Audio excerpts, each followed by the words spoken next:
धीमहि धियो यो न प्रचोदयात्।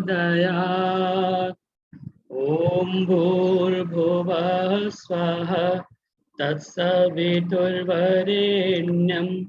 भर्गो देवस्य धीमहि धियो यो न प्रचोदयात्। ॐ भूर्भुवः स्वः तत्सवितुर्वरेण्यं भर्गो देवस्य धीमहि धियो यो न प्रचोदयात्। तूने हमें उत्पन्न किया, पालन कर रहा है तू, तुझसे ही पाते प्राण हम, दुखियों के कष्ट हरता है तू। तेरा महान तेज है, छाया हुआ सभी स्थान, सृष्टि की वस्तु वस्तु में हो रहा है विद्यमान। तेरा ही धरते ध्यान हम, मांगते तेरी दया। ईश्वर हमारी बुद्धि को श्रेष्ठ मार्ग पर चला। ओम भूर्भुवः स्वः तत्सवितुर्वरेण्यं भर्गो देवस्य धीमहि धियो यो न प्रचोदयात्।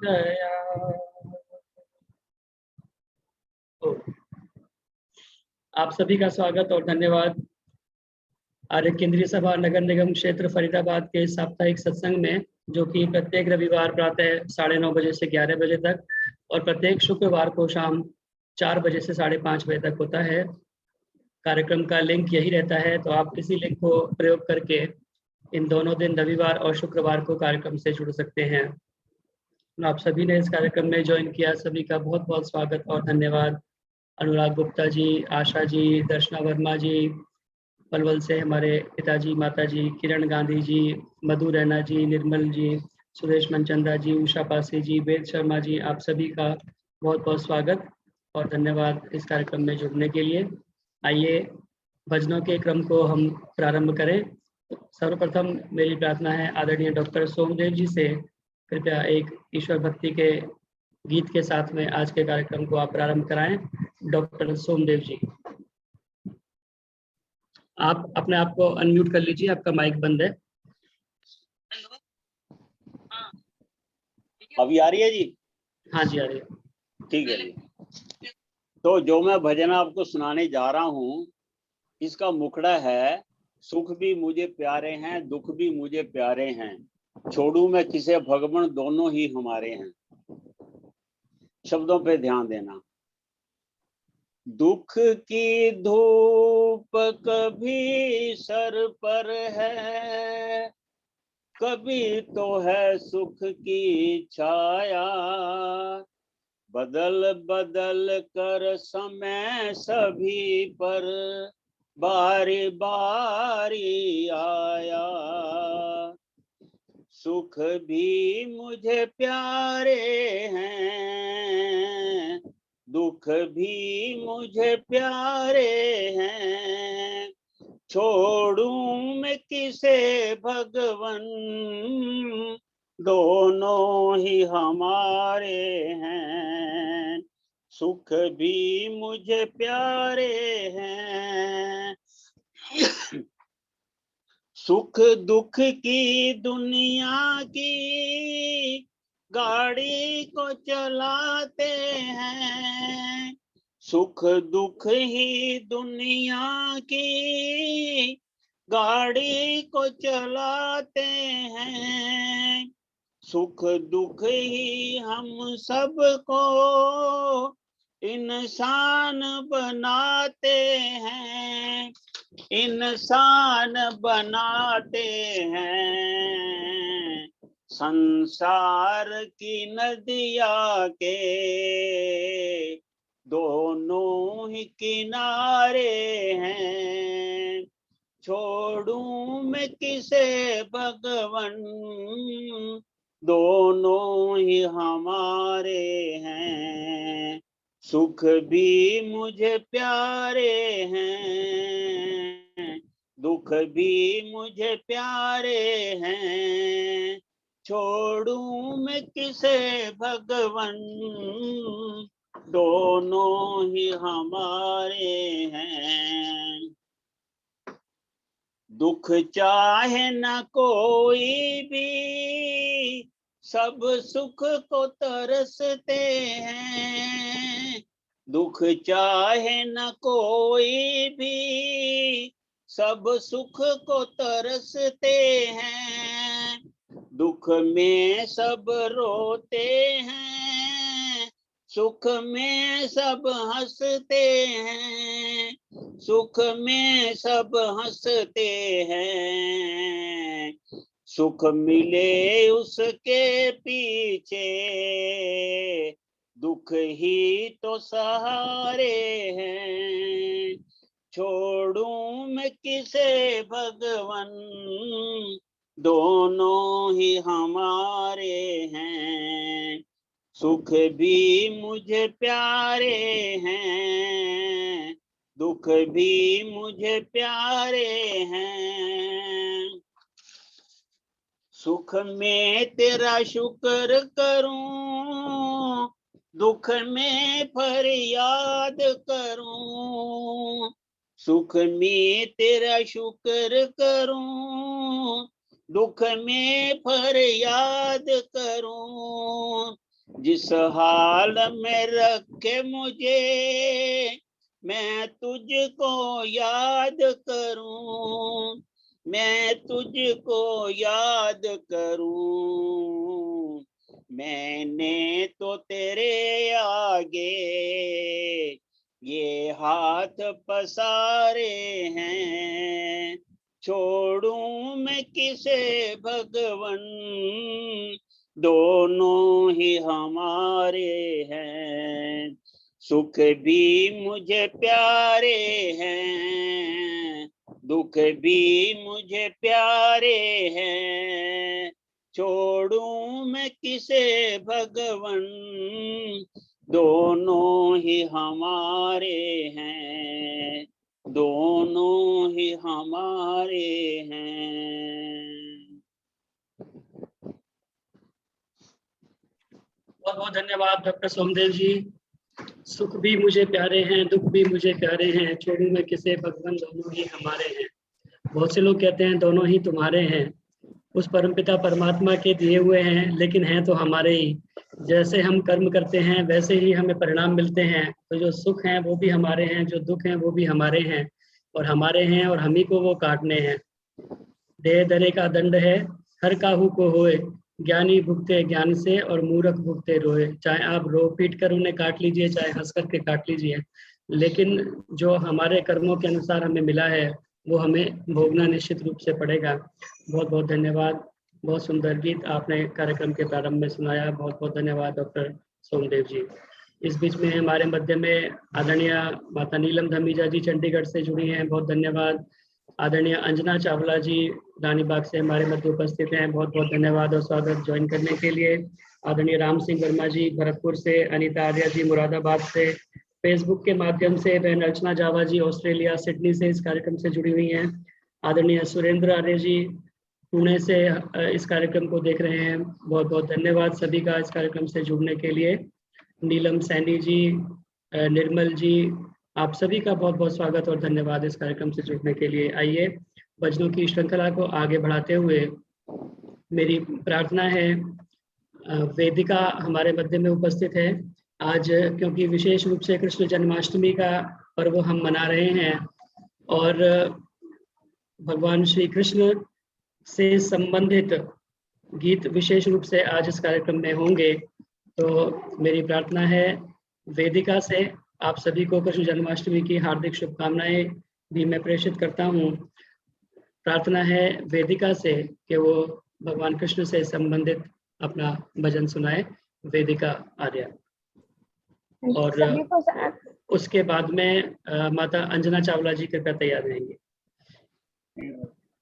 सभी को सादर नमस्ते। मेरा नाम वेदिका आर्य है। आप सभी को जन्माष्टमी की बहुत बहुत शुभकामनाएं। आजा कृष्ण फिर से आ, वादा किया वो आकर निभा। आजा कृष्ण फिर से आ, वादा किया वो आकर निभा। तेरे भक्त पुकार रहे, भारत का गौरव लौटा दो। आजा कृष्ण फिर से आ, वादा किया वो आकर निभा। फिर अन्याय फैल रहा, धर्म कर्म की आड़ में। फिर अन्याय फैल रहा, धर्म कर्म की आड़ में। नारी का अपमान करे दुर्योधन पंडाल में। आकर द्रौपदी को चिरो, भारत का गौरव लौटा दो। आजा कृष्ण फिर से आ, वादा किया वो आकर निभा। तेरे भक्त पुकार रहे, भारत का गौरव लौटा दो। द्वेष भाव बढ़ रहा, भाई भाई को मारते। द्वेष भाव बढ़ रहा, भाई भाई को मारते। गालियों पर गालियां शिशुपाल पुकारते। सुदर्शन चक्र आकर चला, भारत का गौरव लौटा दो। आजा कृष्ण फिर से आ, वादा किया वो आकर निभा। तेरे भक्त पुकार रहे, भारत का गौरव लौटा दो। पाप की जंजीर तोड़, पुण्य धरा पर फैला। पाप की जंजीर तोड़, पुण्य धरा पर फैला। घी दूध की नदी बहे, गोवर्धन को फिर से सजा। आत्मबल यूं सबका बड़ा, भारत का गौरव लौटा दो। आजा कृष्ण फिर से आ, वादा किया वो आकर निभा। तेरे भक्त पुकार रहे, भारत का गौरव लौटा दो। गीता का उपदेश सुना, अर्जुन फिर भेड़ार खड़े। गीता का उपदेश सुना, अर्जुन फिर बेढाल खड़े। हर युवा कर्तव्य समझ, सत्य धर्म के लिए लड़े। राज वो कृष्ण लीला सुना, भारत का गौरव लौटा दो। आजा कृष्ण फिर से आ, वादा किया वो आकर निभा। तेरे भक्त पुकार रहे, भारत का गौरव लौटा दो। आजा कृष्ण फिर से आ, आजा कृष्ण फिर से आजा कृष्ण फिर से वादा किया वो आकर निभा। समय देने के लिए बहुत बहुत धन्यवाद। बहुत बहुत धन्यवाद वेदिका, बहुत सुंदर गीत आपने सुनाया। आजा कृष्ण फिर से आ, भारत का गौरव लौटा दो। वह भारत का जो हमारा गया हुआ गौरव है, हमारी जो प्रतिष्ठा है, जो कि आज हम सभी ने दांव पर लगाई हुई है, और जो पतन के गर्त में हम धीरे धीरे जाते जा रहे हैं, हमें बहुत आवश्यकता है इस प्रकार के महापुरुष हमारे बीच में आकर के पुनरुत्थान करें समाज का, और फिर से हमारा जो है गौरव लौट करके आए, हमारी संस्कृति, हमारी सभ्यता की पुनः स्थापना हो और भारत फिर से विश्व गुरु बने। तो हम सभी को इस दिशा में काम करना पड़ेगा। केवल भगवान कृष्ण के भरोसे हम नहीं बैठ सकते हैं, हम सभी को कृष्ण बनना पड़ेगा। बहुत बहुत धन्यवाद। अब मेरी प्रार्थना है आदरणीय अंजना चावला जी से, जो कि हमारे मध्य जुड़ी हुई हैं रानी बाग से, और बहुत सारा कार्य आप रानी बाग आर्य समाज और गुरुकुल का भी देखती हैं। तो उनसे प्रार्थना है कि कृपया एक भजन आदरणीय अंजना चावला जी आप सुनाएं।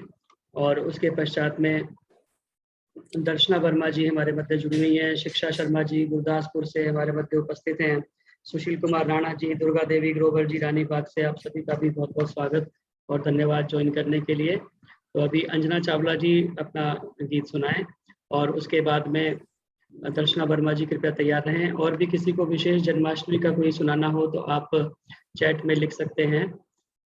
हाँ जी, तायल जी, समय देने के लिए बहुत बहुत धन्यवाद आपका। बहन जी और- नमस्ते। हाँ नमस्ते जी, नमस्ते। ठीक हो? परमात्मा ने, और बाकी हाँ जी, सबको एक मिनट। परमात्मा ने अपार कृपा से इस धरा पर समय समय पर महान पुरुषों को भेजा, ताकि वे अपने आचरण से वेदों को जीवन में कैसे उतारा जाए वो हमें सिखा सके। ऐसे उन महापुरुषों में महर्षि दयानंद जी को भी हम आज याद करते हैं, क्योंकि उन्हीं कृपा से आज जो कुछ भी हम कार्यक्रम कर पा रहे हैं या जहाँ तक पहुंच रहे हैं, वो सब आज के कल युग में उन्हीं की ही देन है। इसीलिए हम उनको भी आज याद कर रहे हैं।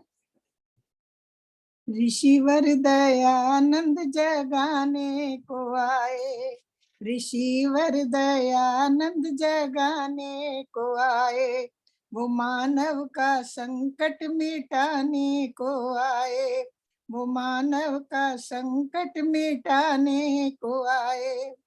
आलस्य निद्रा में मदमस्त थे जो, आलस्य निद्रा में मदमस्त थे जो, उन्हें फिर से ठोकर लगाने को आए, उन्हें फिर से ठोकर लगाने को आए। ऋषिवर दयानंद जगाने को आए।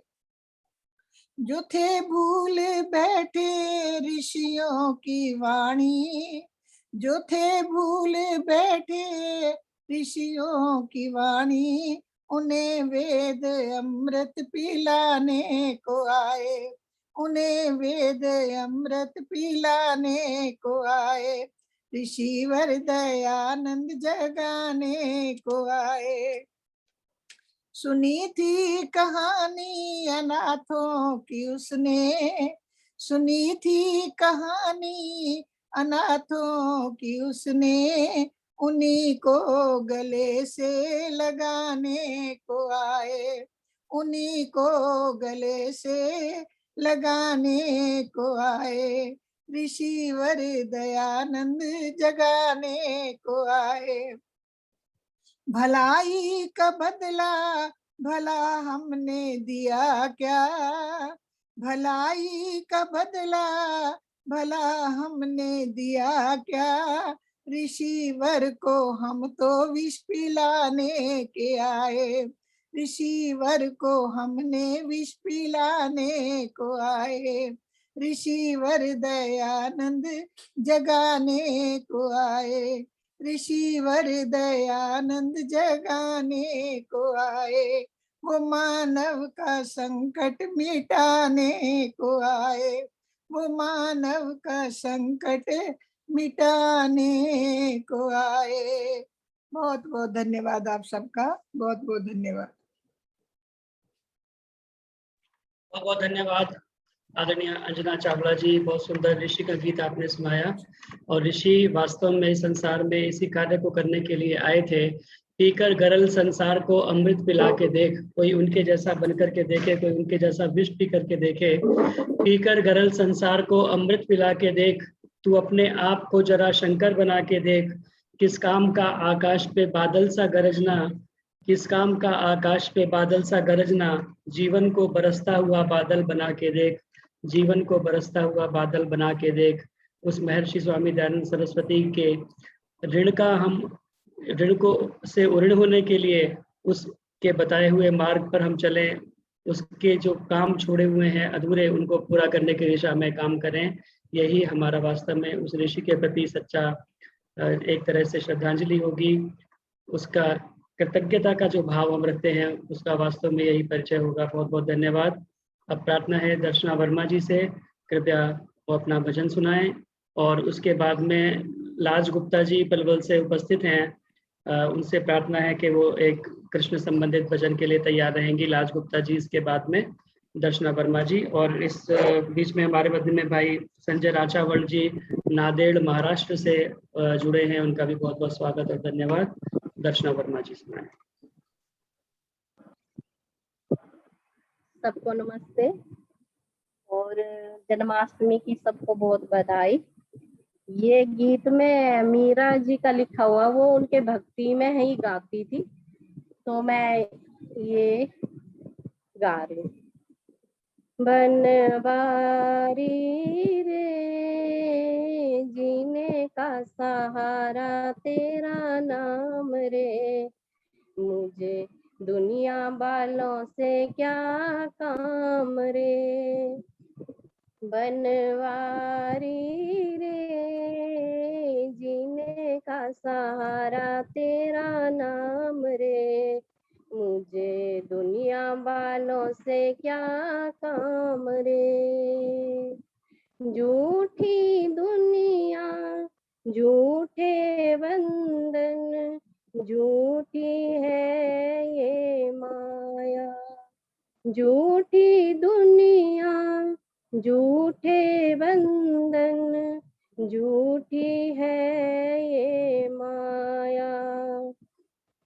झूठा सांस का आना जाना, झूठी है ये काया। झूठा सांस का आना जाना, झूठी है ये काया। ये साचा तेरा नाम रे, बनवारी रे जीने का सहारा तेरा नाम रे, मुझे दुनिया वालों से क्या काम रे। बनवारी रे जीने का सहारा तेरा नाम रे, मुझे दुनिया वालों से क्या काम रे। रंग में तेरे रंग गई गिरधर, छोड़ दिया जग सारा। रंग में तेरे रंग गई गिरधर, छोड़ दिया जग सारा। बन गई तेरे नाम की जोगन, लेकर मन का एक तारा। मुझे प्यारा तेरा नाम रे, बनवारी रे जीने का सहारा तेरा नाम रे, मुझे दुनिया वालों से क्या काम रे। दर्शन तेरा जिस दिन पाऊं, सब चिंता मिट जाए। दर्शन तेरा जिस दिन पाऊं, सब चिंता मिट जाए। जीवन मेरा इन चरणों आस की ज्योत जगाए। मेरी बाह पकड़ लो श्याम रे बनवारी रे, जीने का सहारा तेरा नाम रे, मुझे दुनिया वालों से क्या काम रे बनवारी रे, जीने का सारा तेरा नाम रे, मुझे दुनिया वालों से क्या काम रे। धन्यवाद आपको समय देने के लिए। धन्यवाद दर्शना जी, बहुत ही सुंदर मधुर स्वर में आपने मीरा का ये भजन सुनाया, बनवारी रे जीने का सहारा तेरा नाम रे, दुनिया वालों से क्या काम रे। बहुत ही मधुर, बहुत ही भावपूर्ण तरीके से आपने सुनाया, बहुत बहुत धन्यवाद। अब मेरी प्रार्थना है लाज गुप्ता जी से, आपने पलवल से ज्वाइन किया है, कृपया एक भजन आप सुनाएं, और उसके बाद में शिक्षा शर्मा जी गुरदासपुर से हमारे बीच में जुड़ी हुई हैं, एक भजन शिक्षा शर्मा जी सुनाएंगे। लाज गुप्ता जी कृपया अपना भजन सुनाएं। मेरी सभी को नमस्ते। आवाज है भाई? ठीक है। ओ भूर्भुवः स्वः तत्सवितुर्वरेण्यं भर्गो देवस्य धीमहि धियो यो नः प्रचोदयात्। प्राणप्रदाता संकट त्राता हे सुखदाता ओम ओम। सविता माता पिता वरेण्यं भगवन भ्राता ओम ओम भगवन भ्राता ओम। तेरा शुद्ध स्वरूप करें हम धारण दाता ओम ओम। प्रजा प्रेरित शुभ कर्म में विश्व विधाता ओम ओम विश्व विधाता ओम ओम। हे मेरे परमात्मा शुद्ध करो मेरी आत्मा, पापों का हो खात्मा, सभी बने धर्मात्मा, हम सभी बने धर्मात्मा। भगवान कृष्ण गीता में बहुत बढ़िया संदेश देकर गए थे हमको कि इंसान को किस प्रकार से जीना चाहिए, पर हम शायद उनकी सब बातों को भूलकर केवल एक ही बात याद रखी कि कृष्ण मुरली बजाते थे, रास रचाते थे, इस प्रकार का भाव रखते थे। तो याद रखें, कृष्ण ने हमें बहुत बड़ी शिक्षा दी कि हमारा जीवन कैसा होना चाहिए। इसके ऊपर एक छोटा सा भजन, आशा है मेरी कहीं गलती हो तो त्रुटियों पर ध्यान नहीं देंगे। प्यारी गीता सुना के कन्हैया, तुम जग में अमर हो गए। प्यारी गीता सुना के कन्हैया, तुम जग में अमर हो गए। दीन दुखियों को दिया सहारा और जग में अमर हो गए। कैसा था चरित्र तुम्हारा, जिसे पूजे है संसार सारा। कैसा था चरित्र तुम्हारा, जिसे पूजे है संसार सारा। हमने छोड़ा आदर्श तुम्हारा, पूजा में मगन हो गए। हमने छोड़ा आदर्श तुम्हारा और पूजा में मगन हो गए।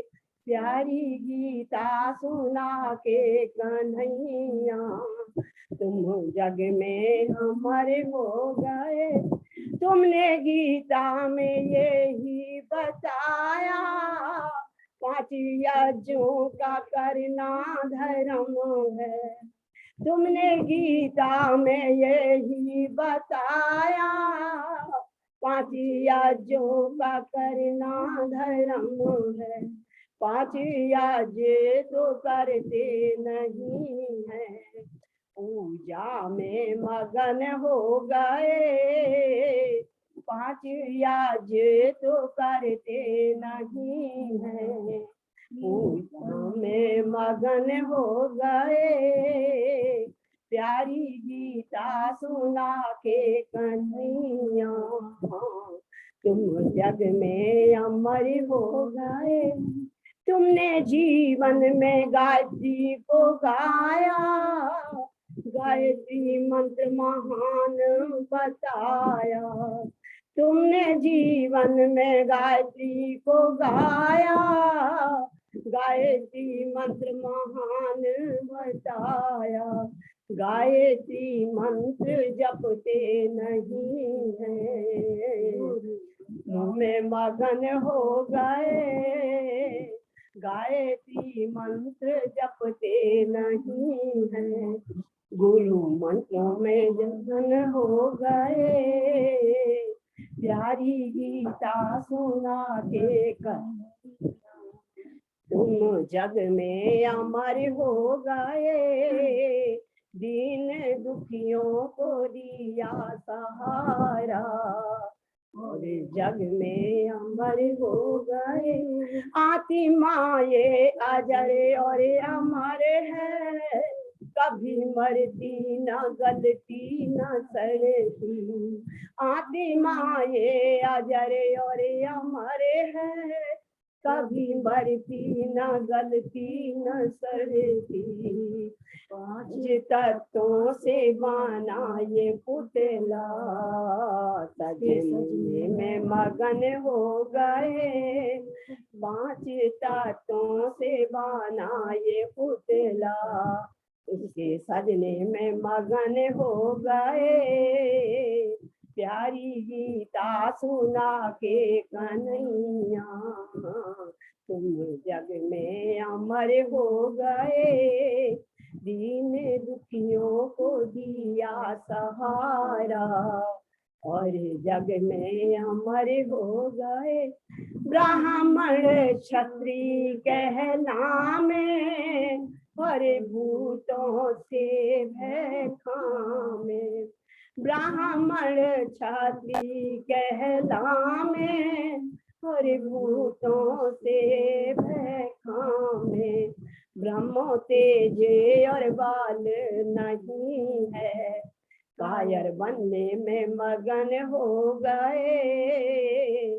ब्रह्मो तेज और बाल नहीं है, कायर बनने में मगन हो गए। प्यारी गीता सुना के कन्हैया, तुम जग में अमर हो गए। दीन दुखियों को दिया सहारा, और जग में अमर हो गए। बहुत बहुत धन्यवाद भाई समय देने के लिए। माता जी भी बैठी हुई है, सुनना हो तो। बहुत बहुत धन्यवाद। बहुत ही सुंदर दृश्य है, आप दोनों माताएं एक साथ बैठी हुई हैं। और मैं बाकी सभी लोगों को भी बता दूं कि ये दोनों मेरी माताएं हैं, पलवल से आपने ज्वाइन किया है। और बहुत सुंदर भजन आपने कृष्ण जी से संबंधित सुनाया कि कृष्ण जी का किस प्रकार का चरित्र था और किस प्रकार का आचरण था, और हम किस प्रकार का उसे ना अपना करके और पता नहीं क्या क्या अनर्गल बातें हमने बनानी प्रारंभ कर दी। अगर हम भगवान कृष्ण के जीवन को, चरित्र को अपने आचरण में उतारने का प्रयास करें तो उनके जीवन चरित्र से हमें बहुत सारी शिक्षाएं मिलती हैं। किस प्रकार की उनकी दिनचर्या थी कि वो प्रातः काल ब्रह्म मुहूर्त में उठ करके गायत्री की उपासना, जप तप और ध्यान इत्यादि किया करते थे, और संध्या को कभी भी उन्होंने छोड़ा नहीं। चाहे कैसी भी अवस्था रही, युद्ध के समय में जब हस्तिनापुर वो संधि का प्रस्ताव लेकर के जा रहे थे, वहां का भी वर्णन महाभारत में मिलता है। रास्ते में जब सूर्य अस्ताचल की ओर बढ़ा और संध्या का समय हुआ तो भगवान श्री कृष्ण ने अवतीर्य रथात तूर्णम कृत्वा शौचम यथा विधि रथ मोचनम आदिश्य संध्याम उपविवेश। वहां पर वर्णन आता है कि उन्होंने रथ को रोक करके रथवान से कहा कि वो अलग करें और शौच इत्यादि करके वो संध्या के लिए बैठे। तो इस प्रकार का उनका जीवन चरित्र है जो हमें अपनाना चाहिए वास्तव में। आइए, अब मेरी प्रार्थना है, मैंने बोला था शिक्षा शर्मा जी को, उससे पूर्व हमारी माता जी सरला गुप्ता जी एक छोटा सा भजन सुनाएं, उसके बाद में शिक्षा शर्मा जी का भजन हम सुनेंगे। डॉक्टर नीलम महाजन जी का भी हम प्रयास करेंगे अगर समय रहा तो। आप सभी का बहुत बहुत धन्यवाद। माता सरला गुप्ता जी। हाँ भाई, कल जो है सभी को मेरी नमस्ते। और कल जन्माष्टमी के रूप में कृष्ण जी का आह्वान कर रहे हैं, तो भजन में भी सुनाई दे रही है। माइक नहीं है, माइक को ना सेवा तेज रहती है। अच्छा, सोनी हो गई भारत माँ की दियो घनश्याम, सोनी हो गई भारत माँ की दियो घनश्याम। भारत माता बुला रही है फिर से आ घनश्याम, सुदर्शन धारी आजा, ओ कृष्ण मुरारी आजा, ओ सुदर्शन धारी आजा, ओ कृष्ण मुरारी आजा। सोनी हो गई भारत माँ की गोदियो घनश्याम, भारत माता बुला रही है फिर से आ घनश्याम, सुदर्शन धारी आजा, ओ कृष्ण मुरारी आजा। पैदा हो गए आज हजारों कंस तेरे भारत में, पैदा हो गए कंस हजारों आज तेरे भारत में। धर्म कर्म मर्यादा भूले फंसे हुए स्वार्थ में, धर्म कर्म मर्यादा भूले फंसे हुए स्वार्थ में। जिनकी काली करतूतों से, जिनकी काली करतूतों से हुआ देश बदनाम, सुदर्शन धारी आजा, ओ कृष्ण मुरारी आजा, सुदर्शन धारी आजा, ओ कृष्ण मुरारी आजा। सोनी हो गई भारत माँ की गोदियो घनश्याम, भारत माता बुला रही है फिर से आ घनश्याम, सुदर्शन धारी आजा, ओ कृष्ण मुरारी आजा। जिनका माखन खाया तुमने आई दूध मलाई, जिनका माखन खाया तुमने खाई दूध मलाई। आज उन्हीं को घर घर से ले जाते मोल कसाई, आज उन्हीं को घर घर से ले जाते मोल कसाई। लाखों की संख्या में कटती, लाखों की संख्या में कटती थोड़ा कतले आम, सुदर्शन यारी आजा, कृष्ण मुरारी आजा, सुदर्शन धारी आजा, कृष्ण मुरारी आजा। आज सड़क पर खींच रहे हैं दुशासन साड़ी, आज सड़क पर खींच रहे हैं दुष्ट दुशासन साड़ी। हाथ मसल कर रह जाती है अबला खड़ी उजाड़ी, हाथ मसल कर रह जाती है अबला खड़ी उजाड़ी। गली गली में मचा हुआ है, गली गली में मचा हुआ है आज यहाँ को राम, सुदर्शन धारी आजा, ओ कृष्ण मुरारी आजा, सुदर्शन धारी आजा, ओ कृष्ण मुरारी आजा। वेद शास्त्र और रामायण का उपदेश कहाँ है, वेद शास्त्र और रामायण का उपदेश कहाँ है। मनुस्मृति और उपनिषदों का वो संदेश कहाँ है, मनोरथी और उपनिषदों का वो संदेश कहाँ है। आज सभी जन भूल गए हैं, आज सभी जन भूल गए हैं, गीता का पैगाम सुदर्शन धारी आजा, ओ कृष्ण मुरारी आजा, सुदर्शन धारी आजा, ओ कृष्ण मुरारी आजा। सुनी हो गई भारत माँ की ओ घनश्याम, भारत माता बुला रही है फिर से आ घनश्याम, सुदर्शन धारी आजा, ओ कृष्ण मुरारी आजा, ओ सुदर्शन धारी आजा, ओ कृष्ण मुरारी आजा। कृष्ण जी ने गीता में कभी ये वचन दिया था, वायदा किया था कि मैं भारत में फिर भी आऊंगा। आज स्थिति इतनी खराब हो गई है तो आज हमें फिर यही कहना पड़ रहा है कि तुमने गीता में यही कहा था, फिर से आऊंगा मैं भारत में। तुमने गीता में यही कहा था, फिर से आऊंगा मैं भारत में। आते नहीं हो कन्हैया, क्या भ्रष्टाचार हो रहा है, क्यों आते नहीं हो कन्हैया, क्या अत्याचार हो रहा है। बंसी वाले कहाँ सो रहा है, तेरी दुनिया में क्या हो रहा। इसलिए भजन पूरा नहीं बोलेंगे, टाइम की शॉर्टेज है, नहीं पूरा भजन नहीं।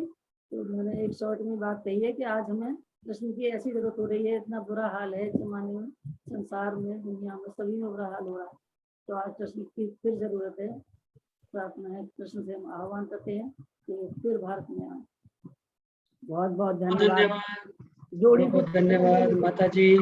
हाँ, ये दोनों हमारी माताओं की जोड़ी हैं और पलवल में जो है अपना सत्संग मंडल आप चलाते हैं और बहुत ही अच्छा काम प्रचार का करते हैं। पूरा वातावरण इन्होंने अपना मोहल्ले में और पूरे पलवल शहर में बहुत अच्छा प्रचार करके बनाया हुआ है। बहुत बहुत धन्यवाद। दोनों बहनों ने बहुत ही सुंदर भजन बोले, बहुत बहुत धन्यवाद दोनों का। धन्यवाद जी सब जी। आप सबको मेरा नमस्कार जी। नमस्ते नमस्ते जी। सुधा महाजन जी, नमस्ते, स्वागत आपका, नोएडा से आपने ज्वाइन किया। नमस्ते ताहिल जी। नमस्ते जी। आइए, मेरी प्रार्थना है शिक्षा शर्मा जी से, गुरदासपुर से आपने ज्वाइन किया है। आप कृपया अपना भजन सुनाएं, आदरणीय शिक्षा शर्मा जी। जितेंद्र आचार्य जी का टाइम समय हो गया है, कोई बात नहीं। नमस्ते बेटा। आचार्य जी आज थोड़ा सा लेट हैं।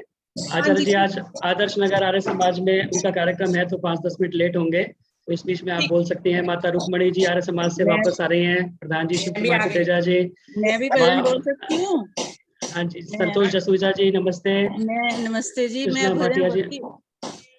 प्रभु भक्ति का भजन बोल सकती हूँ मैं। हाँ जी, अभी तो आप थोड़ा लेट हो गए। मैंने शिक्षा शर्मा जी को पहले बोल दिया है, तो अभी शिक्षा शर्मा जी एक भजन बोलेंगी। आचार्य जी नहीं आए तो फिर जरूर आपका भजन कराएंगे इस बीच में। हाँ जी, एक म्यूट कर लिए। हाँ, कृपया सभी म्यूट कर लें अपने आप को। कृष्णा भाटिया जी को भी नमस्ते, स्वागत। नमस्ते जी। नमस्ते।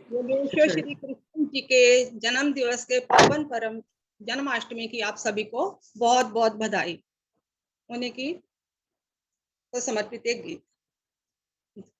हे नंद नंदन असुर निकंदन, भव भय भंजन हारे आ, विपन बिहारी जन मन हारी, श्याम बांसुरी वाले आ, भारत भाग्य उदय करने, भारत में मोहन प्यारे आ, हे नंद नंदन असुर निकंदन, भव भय भंजन हारे आ।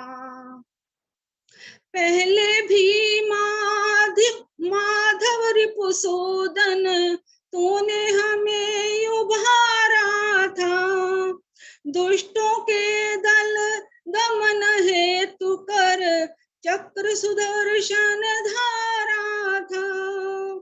प्राण धारे अखियन तारे स्नेही सखा हमारे हे नंद नंदन असुर निकंदन भव भय भंजन हारे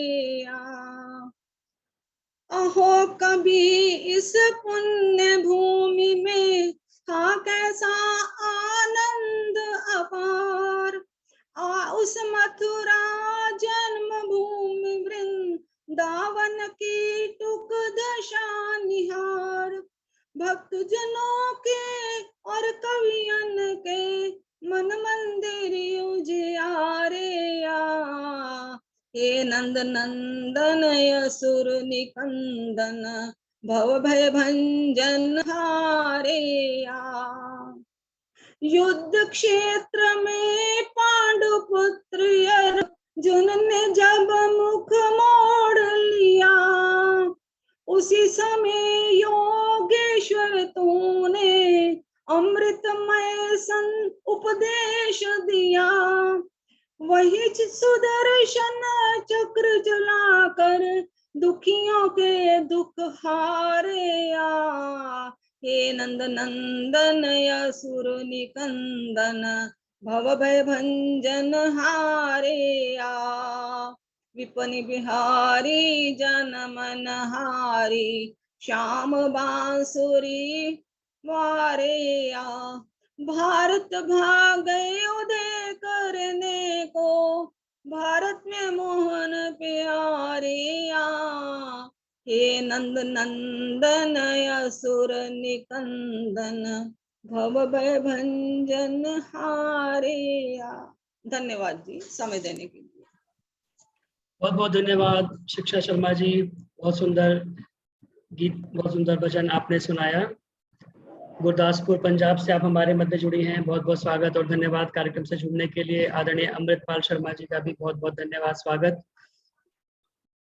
आइए अब आचार्य जी हमारे मध्य में उपस्थित हो चुके हैं, तो भजनों की श्रृंखला को हम यहीं पर विराम देते हैं क्योंकि समय भी काफी ज्यादा हो गया है, इसलिए और आगे भजनों को ना चला करके सीधा हम प्रवचन की ओर बढ़ने का प्रयास करेंगे।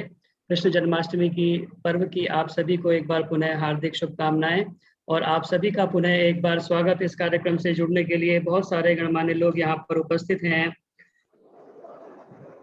आप सभी का इस कार्यक्रम में जुड़ने के लिए बहुत बहुत स्वागत और धन्यवाद। डॉक्टर नीलम महाजन जी, मीना आर्या जी केशवपुरम से, अभिमन्यु चावला जी, सुमन भाटिया जी, अनीता आर्या जी मुरादाबाद से, शिक्षा शर्मा जी गुरदासपुर से, सुरेंद्र हांडा जी पुणे महाराष्ट्र से और भी बहुत सारे गणमान्य लोग इस कार्यक्रम से जुड़े हुए हैं। फेसबुक के माध्यम से भी आप इस कार्यक्रम से जुड़े हैं, बहुत बहुत स्वागत और धन्यवाद। यह सामान्य निर्देश आप सभी को विदित हैं। यह कार्यक्रम फेसबुक पर भी लाइव चलता है, इस समय भी लाइव है, तो वहां भी जाकर के आप इस कार्यक्रम को देख सकते हैं। बाद में भी आप इस कार्यक्रम में वहां पर फेसबुक पर जाकर के लाइक करें, कमेंट करें, शेयर करें ताकि अधिक से अधिक लोगों तक यह कार्यक्रम पहुंच सके। आर्य केंद्रीय सभा के फेसबुक पेज पर यह कार्यक्रम आपको देखने को मिल सकता है। स्वेच्छानुसार दान देने के लिए यह मेरा मोबाइल नंबर है, इस पर फोन पे, पेटीएम, यूपीआई इत्यादि के माध्यम से आप अपना दान भेज सकते हैं। एक सूचना, अगले रविवार 5 सितंबर को आर्य समाज NH4 के तत्वावधान में वेद प्रचार व शिक्षक दिवस जो है मनाया जाएगा। 5 सितंबर को शिक्षक दिवस होता है और यह कार्यक्रम फरीदाबाद के बहुत ही सुविख्यात शिक्षाविद और बहुत ही समर्पित व्यक्तित्व आर्य समाज के लिए, वैदिक धर्म के लिए आदरणीय विश्वामित्र सत्यार्थी जी, उनको यह कार्यक्रम समर्पित रहेगा। उनकी याद में विशेष रूप से यह कार्यक्रम मनाया जा रहा है और आदरणीय स्वदेश सत्यार्थी जी, उनका आशीर्वाद हमें प्राप्त होगा। मुख्य वक्ता डॉक्टर हरिओम शास्त्री जी रहेंगे और भजनोपदेश मेरे द्वारा इस कार्यक्रम में होगा। तो अगले रविवार का कार्यक्रम हमारा NH4 से लाइव रहेगा, तो वहीं से इस कार्यक्रम को हम 10 बजे प्रारंभ करेंगे और 12 बजे तक यह कार्यक्रम अगले रविवार को चलेगा। तो आप कृपया ध्यान दें, अगले रविवार के कार्यक्रम में थोड़ा सा परिवर्तन है। कृष्ण जन्माष्टमी की भी हार्दिक शुभकामनाएं आप सभी को। आज ये विशेष रूप से हम यह पर्व मना रहे हैं। आज आप सभी के गीत और भजन भी इसी विषय के ऊपर रहे हैं, भगवान श्री कृष्ण को समर्पित। और उन्हीं को याद करते हुए आपने भजन बोले हैं, तो आप सभी को कृष्ण जन्माष्टमी की बहुत बहुत हार्दिक शुभकामनाएं। और इससे पूर्व मैं आचार्य जी का स्वागत करूं, आप सभी को एक बार आर्य केंद्रीय सभा के समस्त अधिकारियों की ओर से एक बार धन्यवाद करना चाहता हूं। पीछे श्रावणी पर्व के उपलक्ष्य में 23 अगस्त से लेकर 27 अगस्त तक 5 दिवसीय वेद प्रचार कार्यक्रम बहुत ही हर्षोल्लास के द्वारा साथ मनाया गया और आप सभी का भरपूर सहयोग उसमें प्राप्त हुआ। बहुत अच्छी कार्यक्रम में उपस्थिति रही, बहुत बढ़ चढ़कर उत्साहपूर्वक आप सभी ने उसमें भाग लिया। फरीदाबाद की तो विभिन्न आर्य समाजें उसमें थी ही, दिल्ली, फरीदाबाद, गुड़गांव और भी देश के कोने कोने से आप जो नियमित हमारे सत्संग से जुड़ते हैं, बहुत सभी ने मिलजुल कर उस कार्यक्रम को सफल बनाया। बहुत सुंदर प्रवचन आचार्य विष्णुमित्र वेदार्थी जी के रहे और आपने भजनों के द्वारा उस कार्यक्रम में सहयोग दिया। तो आप सभी का आर्य केंद्रीय सभा की ओर से मैं सभी का हृदय की गहराइयों से धन्यवाद करता हूं। आइए अब हमारे मध्य में आदरणीय आचार्य नरेंद्र मैत्रेय जी उपस्थित हो चुके हैं। आर्य केंद्रीय सभा नगर निगम क्षेत्र फरीदाबाद की ओर से मैं उनका हार्दिक स्वागत, अभिनंदन, धन्यवाद करता हूं इस कार्यक्रम में जुड़ने के लिए और अपना समय देने के लिए। हमारे मध्य में आप जुड़ करके बहुत ही सुंदर सुंदर सरस सरल सुबोध विचारों के द्वारा हम सभी का अनवरत मार्गदर्शन कर रहे हैं। आज का, क्योंकि कृष्ण जन्माष्टमी का विशेष पर्व हम मना रहे हैं, तो आज का विषय भी उसी से संबंधित रखा गया है, योगेश्वर भगवान कृष्ण का आदर्श चरित्र। इस विषय के ऊपर मेरा विनम्र निवेदन है आदरणीय आचार्य जी से, कृपया हम सभी का मार्गदर्शन करें, हम सभी को भगवान श्री कृष्ण के आदर्श चरित्र से आप परिचित कराएं। आदरणीय आचार्य नरेंद्र मैत्रेय जी।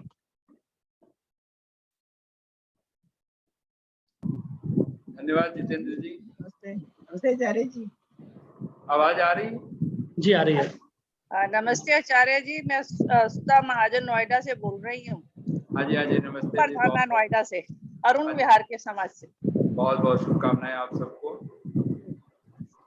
आइए सभी करबद्ध होकर के हाथ जोड़ करके बैठे। आचार्य जी नमस्ते।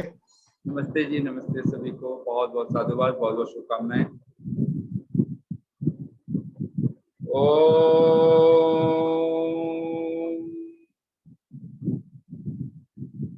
मधुमन्मेनिक्रमणं मधुमन्मे परायणं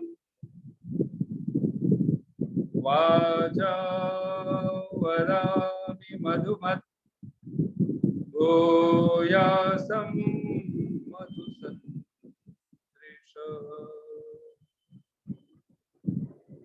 ॐ नमः शम्भवाय च मायो भवाय च नमः शंकराय च मयस्कराय च नमः शिवाय च शिवतराय च। ओम शांति शांति शांति। आचार्य जी, माइक के पास कोई पंखा इत्यादि कुछ चल रहा है या तो कुछ बीच में डिस्टरबेंस है, पंखा बंद करा दें या तो। हाँ जी एक सेकेंड।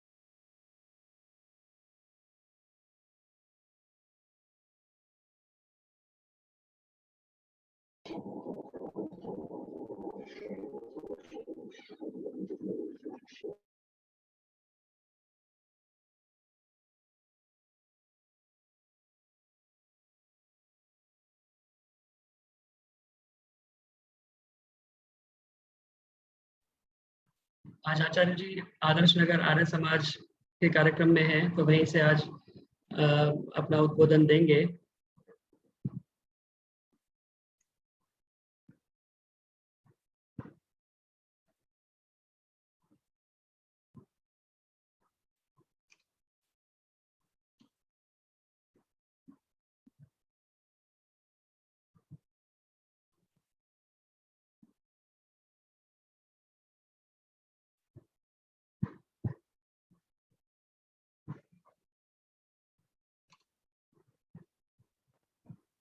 आवाज ठीक हो गई है?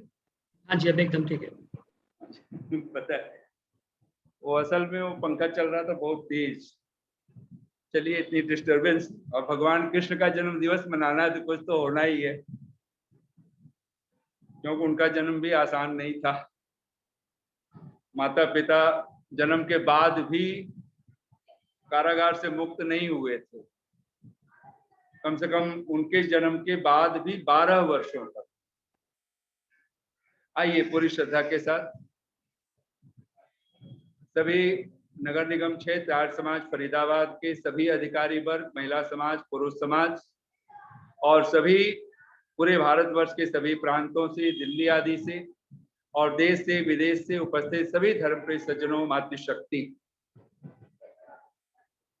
आप सबको जन्माष्टमी की, जो कि कल है, उसकी पूर्व संध्या में ही बहुत बहुत आप सबको शुभकामनाएं भगवान कृष्ण की, योगेश्वर कृष्ण की। आइए छोटा सा चिंतन करते हैं भगवान कृष्ण के जीवन के ऊपर। योगेश्वर कृष्ण ये नाम किसी और का दिया हुआ नहीं है, ये भगवान वेदव्यास का दिया हुआ नाम है महाभारत में।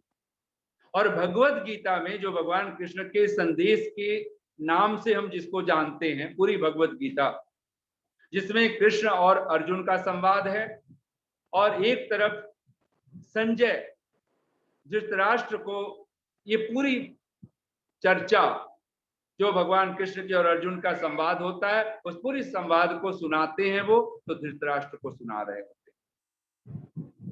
हैं। ऐसा पावन और उपसंहार जब इस भगवत गीता का होता है, तो भगवान वेदव्यास जो शब्द रखते हैं भगवान कृष्ण के लिए, यत्र योगेश्वरः कृष्णो यत्र पार्थो धनुर्धरः, यानी आप सोच सकते हैं हम लोग कि भगवान कृष्ण, और इसी क्षण हमें ये भी स्मरण आता है कि महर्षि देवदयानंद का वो पावन हृदय जो मातृत्व से भरा हुआ है।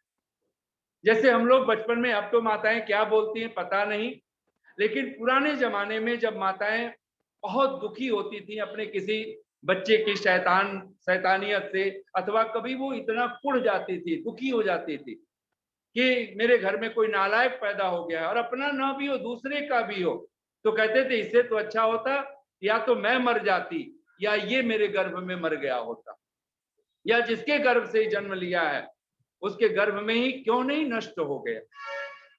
ऐसी ही वेदना को लेकर के महर्षि देवदयानंद ने एक ग्रंथ जो आज आसमान की ऊंचाइयां छूता हुआ प्रतीत होता है, जिसकी हर जगह भगवान की कथा के नाम पर जिसकी कथा चलती है, और निसंदेह कहा जाए कि सैकड़ों वर्षों में जो इंसान को अकर्मण्य बना देने वाला, अगर अर्जुन शिष्य की भूमिका में है, अगर अर्जुन सखा की भूमिका में है, तो भगवान वेदव्यास कहते हैं कि जहां पार्थ हो, अर्जुन जैसा कोई हो, वो हो जिसके हाथ में धनुष,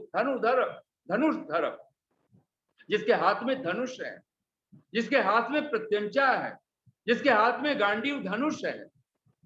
एक तरफ योगेश्वर कृष्ण हो जो योग के ऐश्वर्य की पराकाष्ठा हो, और दूसरी तरफ एक कोई शस्त्रधारी जिसके हाथ अस्त्र शस्त्र से भरे हुए हों, ऐसा कोई पार्थ चाहिए, ऐसा कोई पृथा पुत्र चाहिए। और वो अर्जुन के लिए शब्द भगवान वेदव्यास देते हैं।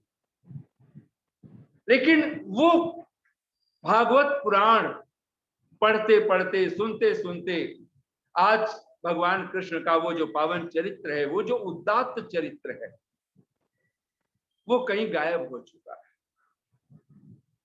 बहुत अच्छा लगा कि आपने एक चित्र सिंबॉलिक में यज्ञ करते हुए भगवान कृष्ण का रखा है, तो रुक्मिणी को तो लोग जानते भी नहीं, पता भी नहीं चलता है, लोग भूल ही गए हैं, लेकिन कुछ और याद है। और आप सोचिए कि जो 12 वर्ष का कृष्ण है, और कृष्ण का चरित्र, कृष्ण का, भगवान कृष्ण का जो जीवन है, कितनी झंझावातों से, लेकिन वो पुराण पूरे चरित्र को ऐसे लिखा गया है कि जैसे जहां सिवाय चमत्कार के, सिवाय एक अकल्पनीय घटना के, सहज रूप से वो घट ही नहीं सकता है। एक छोटा सा कृष्ण कन्हैया और वो बकासुर, अघासुर, अपने से हजार हजार शक्तिशाली वो असुरों को, राक्षसों को नष्ट करता हुआ जो दिखलाना, फिर गोवर्धन पहाड़ को उंगली पर, अपनी कनिष्ठ उंगली पर उठा लेना, और इसी तरह के चमत्कारों से भर करके सोचिए कि भगवान कृष्ण का जो वास्तविक जीवन रहा होगा वो तो हमारे समक्ष आया ही नहीं है, परोसा ही नहीं गया है। और अब अगर उस कोई कथा को कहना भी चाहे कि कृष्ण भगवान का ऐसा जीवन था, बचपन ऐसा भी था, तो अब वो कोई स्वीकृत भी नहीं करने वाला। और ये मैं एक छोटी सी बात कहूं कि इतिहास के साथ क्या किया जाता है, इतिहास कैसे गढ़ा जाता है, इतिहास को कैसे विकृत किया जाता है। हम लोग बचपन से पढ़ते आए और धीरे धीरे कि जैसे एक उदाहरण के लिए लें कि भारत की परंपरा में कहा गया ये जो पर्दा प्रथा है, जो महिलाएं घूंघट काटती हैं, ये बुराई है, इस बुराई को त्यागना चाहिए। तो धीरे धीरे आपने देखा कि हिंदू समाज का ये वैदिक संस्कृति कहिए, ये भारत की संस्कृति में धीरे धीरे शहरों में करीब करीब महिलाओं ने घूंघट ये उतार दिया है, सहज हुआ है और लगा कि हाँ बुराई है तो ठीक है। लेकिन आपको पता है कि उसी जिस समाज में हम लोग रह रहे हैं, जिनकी संख्या आज करीब करीब 20, 25, 30, 40 करोड़ की बात कही जाती है, उनके घर की महिलाएं केवल आंख मुश्किल से दिख पाए उतना दिखता है। और वो इतिहासकारों ने कभी नहीं लिखा, किसी पुस्तक में नहीं पढ़ाया जाता कि बुर्का प्रथा बुराई है।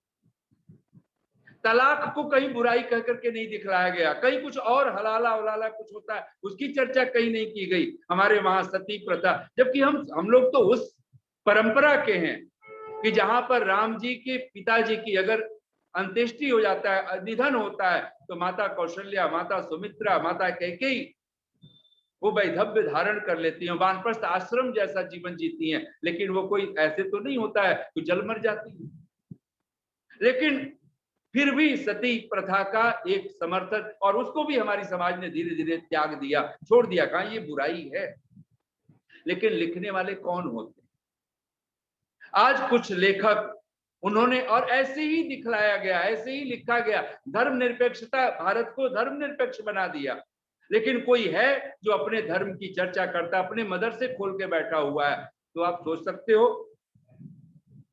कहीं ऐसी घटना भगवान कृष्ण के जीवन को जब हम लेते हैं, आज उस पुराणों की जो कथाएं हैं, पुराणों में जो कृष्ण की कथा है वो जिस तरह से प्रस्तुत की गई है, और आज हमारे पास कृष्ण का जो स्वस्थ चरित्र है, और ऋषि दयानंद को लिखना पड़ा। आज वो महाभारत ग्रंथ कितने लोगों ने पढ़ा है, और किन किन के हाथों में वो ग्रंथ है। अगर महाभारत ग्रंथ जैसा ग्रंथ अगर हमारे पास आता, और ऋषि दयानंद के समय उसमें भी इतनी मिलावट हो चुकी है। ऋषि दयानंद कहते हैं सबसे पहले आज भी करीब करीब 10,000 श्लोक थे जो महाभारत का जो ग्रंथ था, जिसको वेद व्यास ने लिखा। आज उसमें 1.25 लाख करीब करीब श्लोक हैं। अब सोचिए कि उस महाभारत ग्रंथ में भी कितना कुछ मिलाया जा चुका है कि फिर उस उदात्त चरित्र को अगर समक्ष रखना हो तो बस आज हमारे पास एक ही चीज है, तो वो उनकी भगवत गीता है, जो जन समाज में है। और बड़ी इतनी विडंबनाओं के बावजूद भी, इतनी तथाकथित पागलपन के बीच में भी, कहीं भगवत गीता के हजार हजार टीकाएं, हजार हजार भाषाओं में अनुवाद होना, ये बहुत बड़ी एक महिमा भी कही जाए। और जब भी कोई महापुरुष बहुत महान होता है ना, आर्य जगत के एक बहुत बड़े मनीषी का एक वचन मुझे बहुत अच्छा लगता है। कहते वो किसी ने पूछ लिया था महर्षि दयानंद को, लोग हम नहीं जान पाए, क्यों नहीं जान पाए? तो ठीक वही घटना भगवान योगेश्वर कृष्ण के साथ थी। वो कहते हैं तुम इतने महान बन आए, हम तुमको पहचान न पाए। कोई बहुत हाइट पे हो, कोई बहुत ऊंचाई पर हो, और हम बिल्कुल बौने की तरह अवस्था में हो, जमीन पर कहीं घिसट रहे हो, और हमें उस हाइट को देखना हो, हम नहीं देख पाएंगे। सूरज से कोई आंख मिलानी हो, उगता हुआ सूरज से तो फिर भी देखा जा सकता है, लेकिन जो प्रचंड ताप पर हो, उत्ताप हो, तपता हुआ सूरज, कौन आंख मिला सकता है? ये भगवान कृष्ण का जो जीवन है, जिसके लिए भगवान वेद व्यास यत्र योगेश्वरः कृष्णो यत्र पार्थो धनुर्धरः। और आपने देखा एक सिंबॉलिक ही जो युद्ध भूमि को चुना गया, उसका नाम कुरुक्षेत्र है। आज हम कुरुक्षेत्र भूमि, हम हरियाणा प्रांत में है, और वही हो, स्वाभाविक है, होना भी चाहिए। लेकिन शायद उस समय द्वापर युग में एक सिंबॉलिक रखा गया कि जहां युद्ध होगा उसको कुरुक्षेत्र ही कहना चाहिए। जैसे रामायण काल में आप देखते हैं ना कि लोग घर बनाते थे तो एक कोप भवन भी, कैकेयी माँ जब अगर उदास होकर के तो एक कोप भवन में जाकर के वो क्रोध मुद्रा में जाकर के, यानी हर जगह क्रोध करने की मनाही थी। छूट नहीं था कि आप कहीं भी, आप डाइनिंग टेबल पे भी क्रोध कर लो, अपने बेडरूम में भी क्रोध कर लो। किसी को क्रोध करना है तो जाकर के अपना वो कोप भवन में जाए, यानी कोप का भी एक भवन था। निसंदेह अगर युद्ध भी, और उस समय युद्ध धर्म युद्ध होते थे। अगर सांझ सूरज अस्त हो जाता था तो सब घोड़े आदि जो हाथी जो रथ होते थे वो सब छोड़ करके लोग संध्या वंदन में प्रविष्ट होते थे। कहाँ युद्ध और कहाँ संध्या, कहाँ हवन, और कृष्ण करते हैं। और ये पूरी कम से कम एक बहुत बड़ी परंपरा जो हमारी वैदिक संस्कृति की है, ये राम हो कि कृष्ण हो, ये सब राजा हैं। एक क्षत्रिय वंश परंपरा थे और छात्र वंश से, छात्र परंपरा से आने का अर्थ हुआ कि शस्त्र अस्त्र तो चाहिए ही चाहिए। अगर इस समाज को, अगर राष्ट्र को अगर संभालना है तो जहां शास्त्र तो चाहिए लेकिन शस्त्र भी चाहिए। यत्र ब्रह्म च क्षत्रम च आ ब्रह्मण ब्राह्मणो ब्रह्म वर्चसी जायताम आ राष्ट्रे राजन्य, कोई राजन्य कोई ब्रह्म वर्चसी ब्राह्मण। ये दो जब आपके जीवन में उदात्त भूमिका में होते हैं तो निसंदेह एक बहुत बड़ी सदघटनाएं घटती। और भगवान कृष्ण का जो चरित्र सहज रूप से, वैसे तो जब हम पुराणों के हिसाब से देखते हैं तो हम सबको पता है कि भगवान कृष्ण का बचपन कहाँ, माँ पिता सब कारागार में है, वहां कृष्ण का जन्म होना और कैसे विडंबना से फिर उनको गोकुल तक पहुंचाना, वसुदेव को के माध्यम से देवकी नंदन के, वहां देवकी नंदन होते हुए यशोदा नंदन बनना, और वहां पर ग्वाल बाल बन जाना, गोपाल बन जाना। और एक बात हम लोग मस्तिष्क में बिठा ले, अगर बाल गोपाल की बात करते हैं तो बाल गोपाल, ये कृष्ण का जो नाम है बड़ा प्यारा है, गोपाल। कहते हैं ना, वेद बिना मति नहीं, गौ बिना गति नहीं। ये दो सूत्र हमारे मस्तिष्क में बैठ जाना चाहिए। अगर मति को सुमति बनानी है, बुद्धि को सुबुद्धि बनाना है, एक ही कार्य करना होगा, वेद बिना मति नहीं। अगर वेद हमारे पास नहीं है तो फिर मति की बात भूल जाए।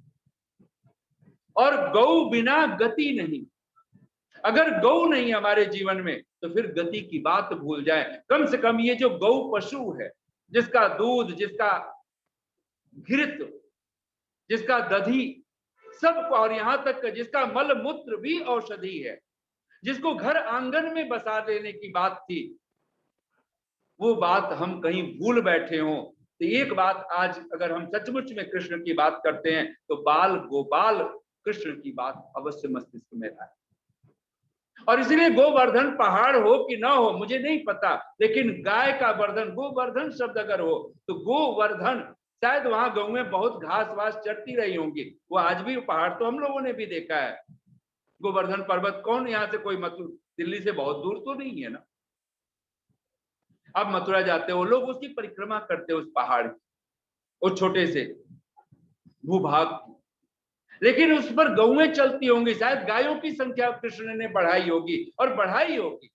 उसी का परिणाम हुआ होगा कि कंस जैसे व्यक्ति के पास भी जो सगा, जो मामा है, और वो मामा हो करके भी वहां तक कृष्ण पहुंचा देते हैं संदेश को। बचपन में ही कितना कुछ प्रयास किया होगा नंद ने, कितना कुछ प्रयास किया होगा, कैसे पाला होगा उस यशोदा मां ने। यशोदा नंदन आज कहते हुए भी हम लोग थकते नहीं है। जो जननी नहीं है, जन्म नहीं दिया है, लेकिन कृष्ण का जो अगर चरित्र अगर हम देखें तो कृष्ण अगर कोई माँ की भूमिका में सबसे ज्यादा अगर महत्व देते हुए दिखाई देते हैं, और जो हमारे पास उनका चरित्र हमें दिखाई देता है तो कहते हैं वो अपने आप को यशोदा नंदन कहलाने में कितने प्रसिद्ध, आप उसकी महिमा नहीं बता सकते। और निसंदेह यशोदा ने पाला होगा। लेकिन वो जो 9 माह जो माँ देवकी ने जो गर्भ में जो तपस्या की होगी, जो कृष्ण को सींचा है, जो कृष्ण को पाया है, वो देवकी भी कोई अद्भुत नहीं, इसलिए आप कल्पना नहीं कर सकते उस माँ के लिए भी। और लोगों ने, लिखने वालों ने लिख दिया देवकी नंदन, वसुदेव और देवकी। और इसलिए भगवान कृष्ण का एक नाम बहुत प्रसिद्ध हुआ, वासुदेव। वासुदेव का अर्थ ही है वसुदेव का पुत्र। जैसे चाणक्य के पुत्र चाणक्य कहलाते हैं। चाणक्य कोई आचार्य चाणक्य का नाम नहीं है, चाणक्य पिता का नाम है और उनके पुत्र हैं, इसलिए चाणक्य के पुत्र चाणक्य, वसुदेव के पुत्र वासुदेव कहलाए। और भगवान कृष्ण ने अपने पिता को भी धन्य कर दिया। लेकिन एक बात हमारे मस्तिष्क में रहे कि गौ बिना गति नहीं, जिसको घर आंगन में रखना था आज उसकी गौशाला बना दी हमने, कहीं दूर उसको फेंक दिया। ये समझ से बाहर होना चाहिए। और कम से कम चलो ये सरकारें कर रही हैं कि शहरों में नहीं रख सकते, शहरों में ही सबसे ज्यादा दूध, दही, मक्खन, पनीर कौन खा रहा है, कौन खर्च कर रहा है। कल न जाने कितना माखन क्या हो जाएगा, माखन मिश्री के साथ क्या कुछ किया जाएगा। लेकिन उस पशु को जिसको दूर रखना था, दूर दूर जिसकी रक्षा करनी थी, आज भी पूरब में चले जाएं तो वो पशु अगर आपके आसपास अगर मंडराए तो लोग कहते हैं दूर दूर दूर दूर दूर। आरे बाधस्व दुच्छुनाम, जिसको हम लोग मंत्र पाठ करते हुए आहुतियां देते हैं, आरे बाधस्व दुच्छुनाम, ये जो श्वान की, ये जो कुत्ते की प्रवृत्ति है। और आज इंसान, गौ को पालते थे हम लोग, हमारा स्वभाव गौ जैसा था, क्या लगता नहीं है? किसी को अगर हमें आज भी किसी की प्रशंसा करनी हो और एक शब्द हम कह दें, मेरी माँ तो गौ है, मेरे पिता गौ हैं, मेरा बेटा गौ है, मेरी बहू गौ है, मेरा, अब कोई भी रिश्ता, एक ही शब्द अगर आपने कह दिया गौ है तो आपको फिर कुछ और कहने को नहीं बचता, आपने सब कह दिया। लेकिन आज भी हम उस पशु का नाम नहीं ले सकते। अगर नाम ले लें आप तो आप कल्पना कर सकते हो लड़ाइयां छिड़ सकती, क्योंकि, और ये विडंबना देखिए, जिस श्वान से, जिस कुत्ते से दूरी बनानी थी, उस श्वान को तो हमने घर आंगन में बेडरूम तक लेकर के आ गए। और जिसको अपने घर आंगन में सजाना था, जिसके मल को भी मल नहीं कहा गया, गोबर कहा गया, श्रेष्ठ कहा गया, जिसको चौके चूल्हे तक जिसका प्रवेश है, जिसका मल को, अने पूरी धरती पर आप कभी कल्पना कर सकते हैं, इस पूरी धरती पर कोई ऐसा प्राणी नहीं है जिसका मल मल न कहलाता। एकमात्र एक पशु है और इसको केवल हमारी वैदिक संस्कृति ने पहचाना है, वो पशु गौ है, जिसके मल को मल नहीं कहा गया, गोवर कहा गया, वर कहा गया। वर का अर्थ होता है श्रेष्ठ। गाय का जो सबसे श्रेष्ठ चीज है, जिसको ऋषि ध्यान तो कहते हैं गोमय से लेपन, यज्ञशाला का भी अगर लेपन करना हो तो गाय का गोबर।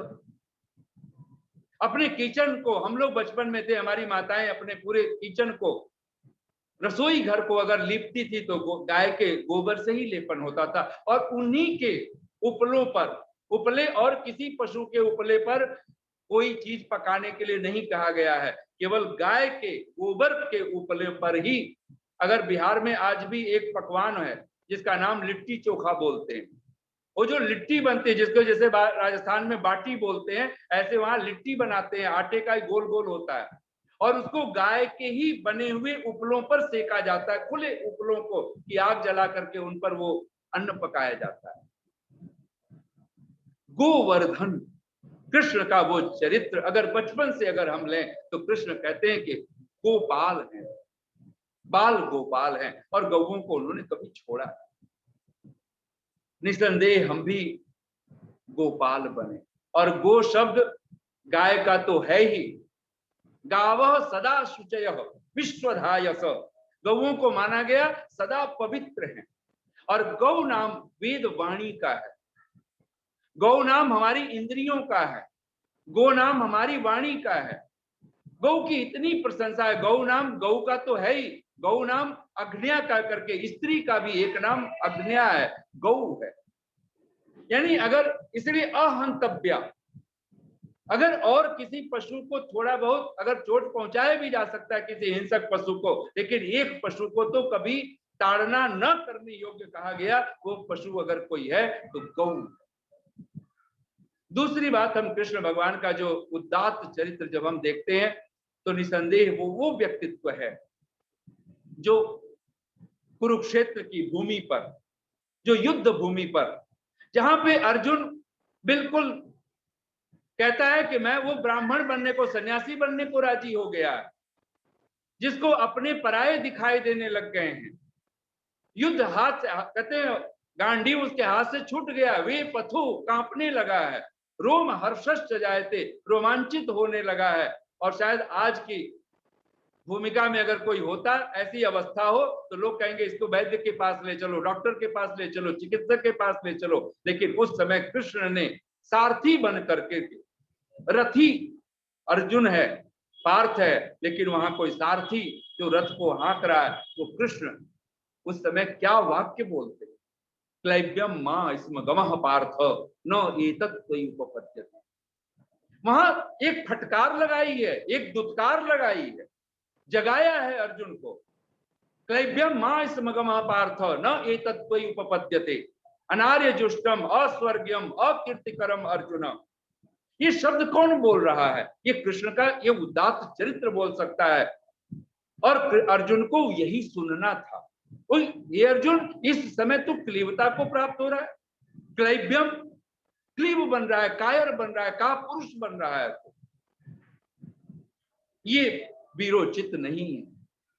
युद्ध की भूमि पर जिसके और क्षत्रिय के राजन्य के हाथ से शस्त्र छूट जाए, धिक्कार है। ब्राह्मण के हाथ से वेद छूट जाए, धिक्कार है उसको। ये नहीं छूटना चाहिए। और निसंदेह उस समय भगवान कृष्ण का ये शब्द अनार्य जुष्टम अस्वर्ग्यम अकीर्तिकरम अर्जुन, हे अर्जुन, ये जो तेरा कर्म है, ये जो तू क्लीवता को प्राप्त हो रहा है, ये जो अपना छात्र धर्म छोड़ रहा है, ये अनार्य जुष्टम। यहां पर भी ऋषि का, अब कल्पना तो करो, वेदव्यास भगवान कृष्ण से कहलवा क्या रहे हैं, अनार्य जुष्टम। और भगवान कृष्ण भगवत गीता में ही मनुष्य के दो ही प्रकार बताए। आप अपने मन में सब बोलिए एक बार, द्वौ भूत सर्गौ लोके अस्मिन् दैवः आसुर एव च। कहते हैं इस संसार में मनुष्य समुदाय सिर्फ दो ही प्रकार का है। दो भूत सर्गौ लोके, इस सृष्टि में मनुष्य सिर्फ दो ही प्रकार का है। दो भूत सर्गौ लोके अस्मिन् दैवः आसुर एव च। एक दैवी संपदाओं वाला है और एक आसुरी संपदाओं वाला। एक दैवी संपदा से भरा हुआ है। और भगवान कृष्ण ही भगवत गीता अगर आप पढ़ेंगे तो 16वें अध्याय में ही वो 26 गुण गिनाते हैं, 26 संपदाएं गिनाते हैं। अभयम, सत्व संशुद्धि, ज्ञान, योग, व्यवस्थिति, ऐसे कह करके स्वाध्याय आदि आदि कर। और वहीं पर असुरों की 6 संपदाएं गिनाई है, दंभ, दर्प, पारुष्य। अब कल्पना तो करो, ये जो 2 कोटियां कही है भगवान ने, एक दैवी संपदा वाला, एक आसुरी संपदा वाला। और जो दैवी संपदा वाला है उसी को आर्य कहा। ऋषि दयानंद तो आर्य का अर्थ ही करते हैं देव, सौभाग्यवान और आर्य शब्द अगर एक तीनों को पर्यायवाची की तरह स्वीकार करते हैं ऋषि देवदयानंद अपने यजुर्वेद के भाष्य में।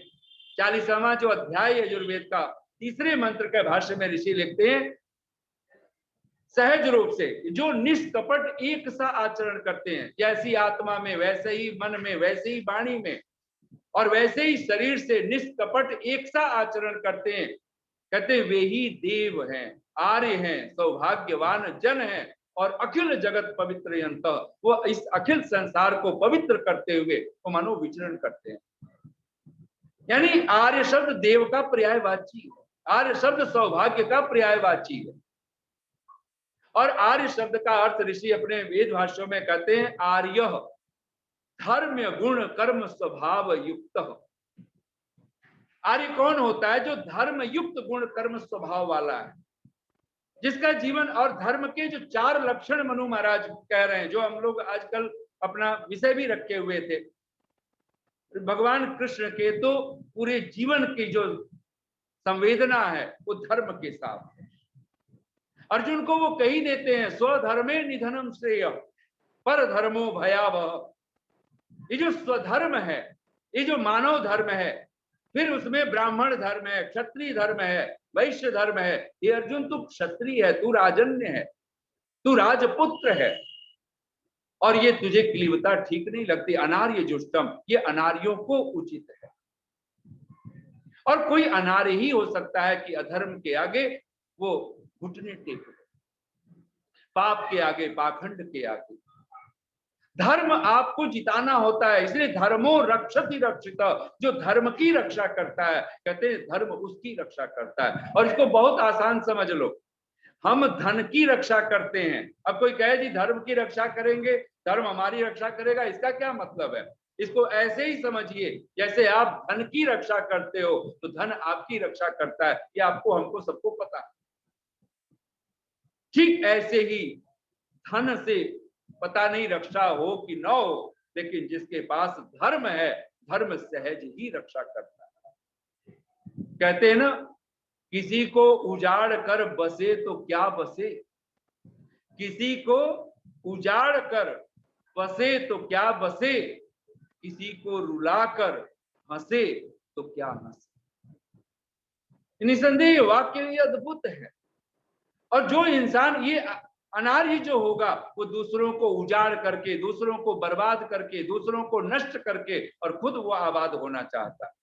लेकिन कोई आर्य है, कोई देवता है, कोई राजन्य होगा, वो सचमुच में वो एक ही कार्य करता है कि वो किसी को उजाड़ नहीं सकता है, वो बसाना तो जानता है, वो वसु तो बन सकता है। इसलिए भगवान का एक नाम वसु है, वो सब में बसता है, सबको बसाने वाला।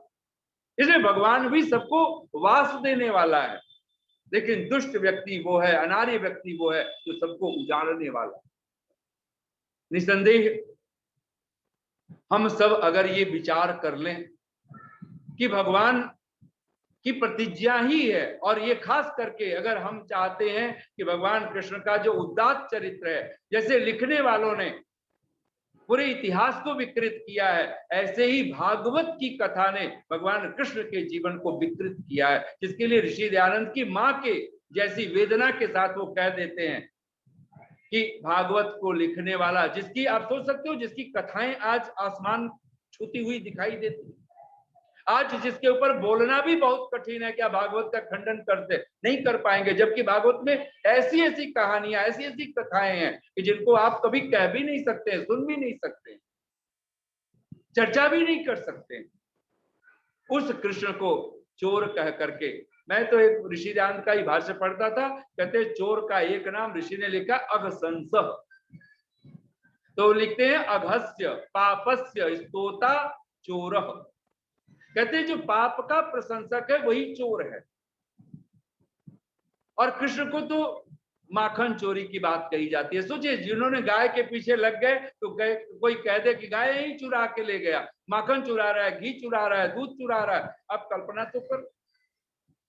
लेकिन कृष्ण का व्यक्तित्व भगवान कहते हैं, खुद भगवान कृष्ण के शब्द हैं, और उनके जीवन का, और हर एक महापुरुष के, ऋषि दयानंद तो लिखते हैं यदा यदा ही धर्मस्य ग्लानिर्भवति भारत। जब इसको उदाहरण दिया गया, पूर्व पक्ष ने लिखा कि देखो भगवान अवतार लेता है, तो ऋषि दयानंद लिखते हैं नहीं, हर महापुरुष की इच्छा होती है जब जब धर्म की बढ़ती हो तब तब हर इंसान, हर देवता पुरुष चाहता है कि मैं इस धरती पर आऊं तो अधर्म को, अन्याय को मिटाने वाला बनूं। इसलिए गोस्वामी जी ने भी लिखा, जब जब हो ही धर्म के हानि, बाढ़ असुर अधम अभिमानी।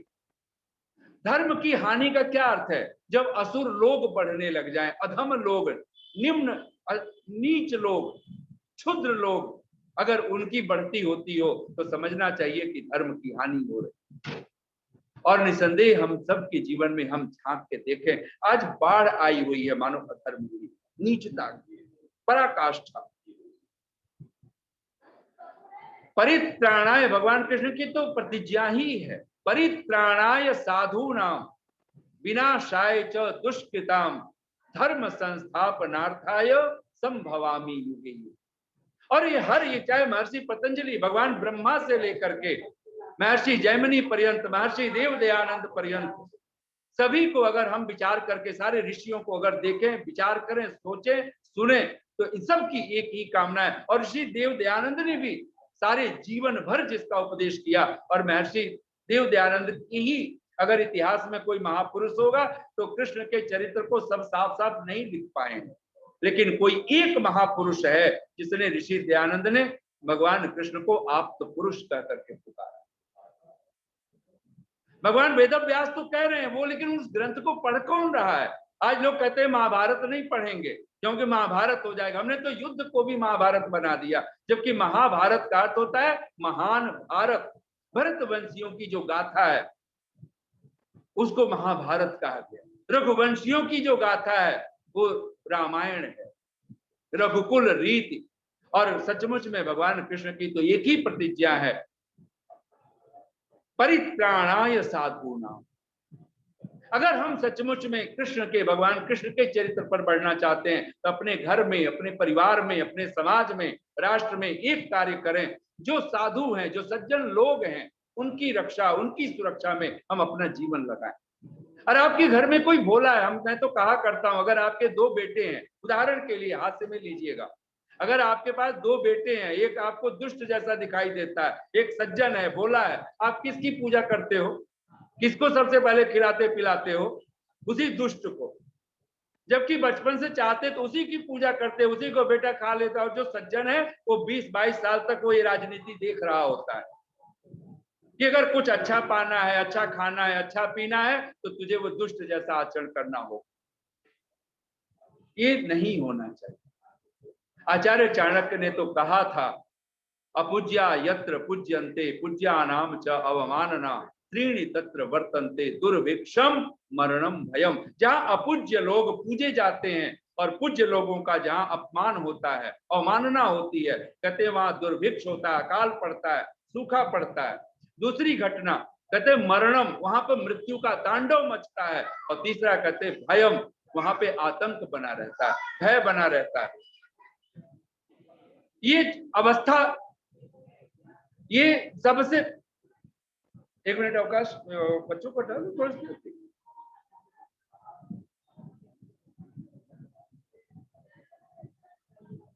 मैं जिस बात को कहना चाह रहा हूं कि जब तक भय, आतंक, ये सब अवस्थाएं होती हैं जब हमारे जीवन में कहीं परमात्मा की कृपा से जब हम कहीं दूर बचते हैं। इसलिए अगर एक काम कीजिए, परित्राणाय साधूनाम। आपकी पत्नी साधु हो सकती है, साधु के लिए कहीं दूर मत जाइए। आप वृंदावन और काशी काबा ढूंढने की जरूरत नहीं है साधुओं को। हम भी दूर साधु देखना चाहते हैं, कोई दूर प्रांत में रहता उसको हम साधु कहना चाहते हैं। हमारे आस पड़ोस में अगर कोई साधु रहता हो, हम कहते हैं उनको तो पता है जी ये क्या है, कौन है। दूर से कोई आए चल करके तो हम उसकी बहुत सेवा करना चाहते हैं। ये दूर की बात छोड़ दीजिए। हमारे वहां तो आपकी पत्नी साधु हो सकती है, आपका पति साधु हो सकता है, आपके बच्चे साधु हो सकते हैं। फिर आप अपने अड़ोस पड़ोस में देखिए, फिर कहीं दूर आप आगे बढ़िए। ये निसंदेह ये चीज सोचनी होगी ना, और ये जब करेंगे तब आप पाएंगे। और ये घर से शुरुआत कीजिए कि हमारे घरों में हमें परित्राणाय साधुनाम, साधुओं का, जो सज्जन है, जो भोले भाले लोग हैं, उनकी सेवा करनी, उनकी सुरक्षा करनी। विनाशाय च दुष्कृताम, और जो दुष्ट लोग हैं उनका विनाश करना है, उनसे उनकी उपेक्षा कीजिए। अगर आप नष्ट नहीं कर सकते, हम क्षत्रिय नहीं है, हम ब्राह्मण हैं, हम वैश्य हैं, आप उनसे दूरी बनाइए। और तीसरा शब्द है, बहुत महत्वपूर्ण है, धर्म संस्थापनार्थाय संभवामि युगे। हर युग में आप कम से कम एक ही कार्य करें, धर्म की स्थापना। और धर्म की स्थापना के लिए 4 ही धर्म के मूल लक्षण है। पहला वेद, बोलिए मन में, वेद स्मृति सदाचार स्वस्य च प्रियम आत्मनः एतत् चतुर्विधम प्राहो साक्षात धर्मस्य लक्षणम। ये जो साक्षात धर्म के लक्षण है, अगर आप चाहते हो जीवन में, तो पहली बात, जो सज्जन लोग हैं उनकी रक्षा करें, जो दुष्ट लोग हैं उनकी उपेक्षा करें, उनसे दूरी बनाइए। और तीसरा जो धर्म है अर्थात वेद, जिसको ऋषि कहता है सब आर्यों का परम धर्म है। जिसको कभी छोड़ा नहीं जा सकता, जिसको कभी भुलाया नहीं जा सकता। और ये 4 महीने आप मत सोचिए कि श्रावण मास में ही बस वेद का प्रचार करना था, वेद कथाएं करनी थी, करानी थी। नहीं, आपको 4 महीने कम से कम कार्तिक मास तक पूरा समय कहीं और कोई सांसारिक कार्य न करके हम लोग वेद आदि की कथाओं के साथ जुड़ते थे, वेदों के साथ जुड़ते थे, स्मृतियों के साथ जुड़ते थे, ऋषियों के वचनों के साथ जुड़ते थे। जिस जीवन में धर्म है, और पूरी भगवत गीता को अगर कृष्ण के 2 शब्द अगर एक शब्द बनाए तो क्या शब्द बनता है? पूरी गीता का जो पहला शब्द ही है धर्म क्षेत्रे। लेकिन अगर आप पूरी भगवत गीता का पहला श्लोक लें और अंतिम श्लोक लें और पहला अक्षर अगर जोड़ दें, पहला और अंतिम, तो शब्द जो बनेगा धर्म क्षेत्रे, धर शब्द ले लें और उधर है ध्रुवा नीतिर मतिर मम, मम का अंतिम म। ये पूरी भगवत गीता धर्म है, धर्म शास्त्र है। इसको भगवान वेद व्यास तो योग शास्त्र कहते हैं, ब्रह्म विद्या कहते हैं, उपनिषद कह करके पुकारा गया है, कृष्ण अर्जुन का संवाद कह करके पुकारा है।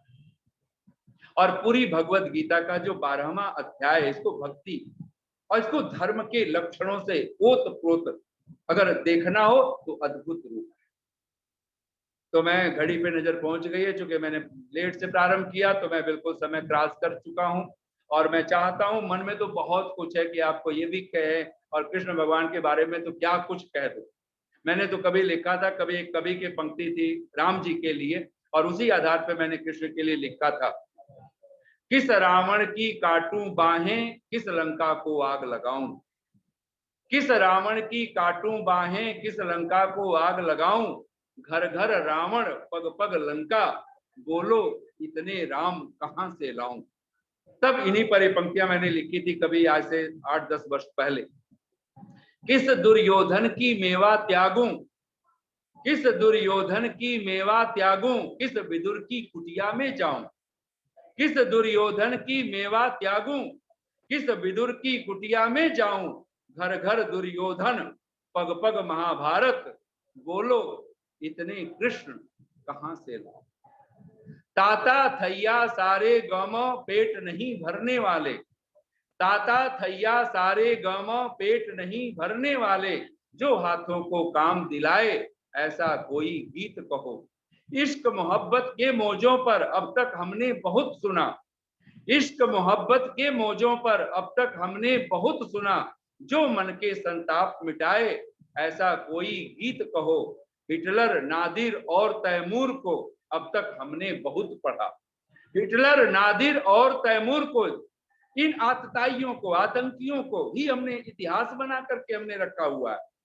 हिटलर, नादिर और तैमूर को अब तक हमने बहुत पढ़ा, जो राम कृष्ण की याद दिलाए ऐसा कोई गीत कहो। सचमुच में अगर कोई याद करने योग्य कोई महापुरुष हो सकता है, कोई राम हो सकता है, कोई कृष्ण हो सकता है, ये कोई पतंजलि, कोई कपिल, कोई कणाद, कोई जैमिनी, कोई महर्षि देव दयानंद जैसा पावन ऋषि। और निसंदेह इन विधा में तब हम कह पाएंगे, भोगों के पीछे भागने से भूख नहीं मिटने वाली, भोगों के पीछे भागने से भूख नहीं मिटने वाली, जो भगवान से प्रेम कराए ऐसा कोई गीत। और महर्षि देव दयानंद तो स्पष्ट रूप से कहना चाहते हैं कि योगेश्वर कृष्ण कौन है, तो आप तो पुरुष है। और ऋषि दयानंद महाभारत की ग्रंथ को आधार बना करके कहते हैं, जन्म से लेकर मृत्यु पर्यंत कृष्ण ने ऐसा कुछ भी चरित्र का है ही नहीं जो आज हम कृष्ण के चरित्र को भागवत पुराण आदि के माध्यम से देखते हैं। तो निसंदेह एक बहुत बड़ी देशना हम अपने साथ में लें, और ऋषि के भगवान कृष्ण के जो शब्द हैं, 2-3 बातें आप जल्दी जल्दी आप अपने गांठ बांध करके रख लीजिए और कम से कम साल भर भगवान कृष्ण के नाम पर इसको अप्लाई कीजिए। एक पहली बात, 3 कर्म ऋषि दयानंद तो 5 कर्म की बात करते हैं ऋषियों की भाषा में, लेकिन उन 5 को अगर 3 में अगर समेट दिया जाए तो ऋषि के भगवान कृष्ण के शब्द हैं, आप बोलिए, यज्ञ, दान, तपः कर्म न त्याज्यम कार्यम एव तत्। यज्ञ, दान, तप, ये 3 कर्म कभी किसी मनुष्य को छोड़ने योग्य नहीं। कभी हम इसका परित्याग न करने वाले बने, अर्थात यज्ञ न छोड़ें। और यज्ञ कह करके मानो ऋषि ने यहाँ पर भगवान कृष्ण ने 5 महायज्ञों की बात कह दी। अगर कर्म करना है ये कर्म न छोड़ें हम, 5 महायज्ञ। दूसरा, देना न छोड़ें, दान करना न छोड़ें। और तीसरा, तप करना मत छोड़िए, तपस्वी बनना मत छोड़िए, क्योंकि जहां जिस जीवन में तप नहीं है उस जीवन में पतन ही होता है। तप शब्द उलट तो क्या बनेगा, बताओ।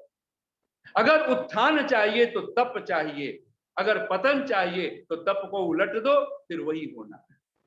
किसी को उजाड़ कर बसे तो क्या बसे, किसी को रुलाकर हंसे तो क्या हंसे।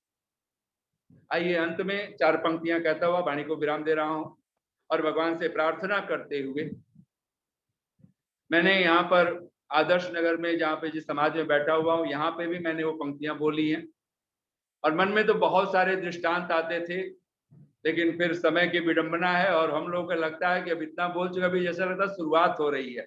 और मैं इसको एक बात और जगह घटाना चाहता हूँ, आप भी घटा लीजिए।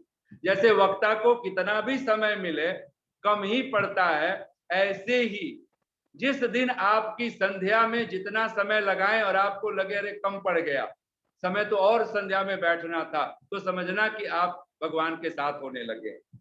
जिस दिन आपके हवन में आप जितना समय सोच करके बैठे थे और लगे कि अरे अभी और बैठते तो अच्छा लगता, जिस दिन ऐसे सत्संग में लगे कि आपको अरे अभी और सुनना था, तो समझना कि आप भगवान के साथ हो रहे हो, भगवान की कृपा के साथ हो रहे हो। और जिस दिन लड़ाई झगड़ा कलह निंदा चुगली, अगर इसमें अगर आपका समय लगाना अच्छा लगता हो तो समझना कि परमात्मा की कृपा से हम कहीं दूर होने लगे। कहते हैं ना कि एक छोटी सी बात कहता हुआ, एक बहुत बड़ा व्यापारी और वो समुद्री यात्रा करता था, नदी नाव की यात्रा करता रहता था। गांव आया था वर्षों बाद, उसको तैरना नहीं आता था, तो गांव के उसके मित्रों ने कहा भाई तैरना सीख लो। उसने कहा तो और कोई एक उस्ताद है गांव का, वो 7 दिन में आपको सिखा देगा। उसने कहा मेरे पास समय कहाँ है 7 दिन। अंत में एक बुजुर्ग गांव का पकड़ के लाए और बोले कि इसको आप समझाओ, तो बोले कि देखो मन नहीं तैर सकते तो मत तैरो मत सीखो, लेकिन एक काम तो कर सकते हो, 2 खाली पीपे हमेशा अपने साथ रखो, 2 खाली पीपे डब्बे। बोले हाँ ये कर सकता हूँ। बोले अपने जब नाव में चलना तो 2 खाली डब्बे अपने साथ रखो, और बोले उसी को लेकर के जब भी कभी तूफान आए उसको लेके कूद पड़ना, बच जाओगे। अब कहते हैं कि वो फिर वर्ष भर बाद वो जब ले करके और बहुत सारे सोने हीरे जवाहरात अपने पीपों में भर के वापस लौट रहा था, बिल्कुल गांव के करीब ही अब आ ही गया था, कुछ किलोमीटर रह गए थे, नदी से आता था वो नाव में, कहते तूफान आ गया। अब उसके पास बहुत सारे पीपे थे, एक तो सोने चांदी से भरे हुए 2 कई पीपे रखे थे और 2 वो खाली पीपे जिसको उसके गांव का वो बुजुर्ग आदमी बोल गया था, उनको लेकर। अब वो देखता है कि उसने कहा क्या था बूढ़े आदमी ने, 2 पीपे लेके कूदना है कि 2 खाली पीपे लेके कूदना है। अब उसे खाली पीपे वाली बात समझ में नहीं आई, उसे लगा ये कोई मूर्खता की बात होगी कि 2 खाली पीपे लेके कूदूं। तो वो जो अपने भरे हुए स्वर्ण सर्पियों के 2 पीपे थे उनको लेकर के कूद गया। और आप सोच सकते हो उसके साथ क्या हुआ होगा। शायद खाली लेके उसे सोचा शायद पहले कुछ हाथ पांव मारता अगर वैसे भी कूदता तो, लेकिन वो 2 भरे हुए पीपे लेकर के वो जितना जल्दी डूब सकता था उतना जल्दी डूब गया। हम भी सारी जिंदगी, इसलिए दान देना ये जिंदगी का सूत्र बना। मेरी एक धरोहर है तू, भगवान कृष्ण भी कहना चाहते हैं, भगवान भी हमसे कहना चाहता है, ऋषियों की ये देशना है। और बिना व्याख्या के मैं ये पंक्तियां बोल रहा हूं, आप ध्यान से सुन लीजिए, व्याख्या फिर बाद में कभी कर लेंगे। मेरी एक धरोहर है तू, रखना जरा संभाल कर, अपनी कविता छोड़ गया हूं साथी तेरे गांव में। पास पड़ी है सरगम लेकिन मौन है, तन्हाई में सुनता किसकी कौन है। थांबे कौन उमड़ती दृग बरसात को, सब रो रहे हो कौन किसके आंसू पोंछे।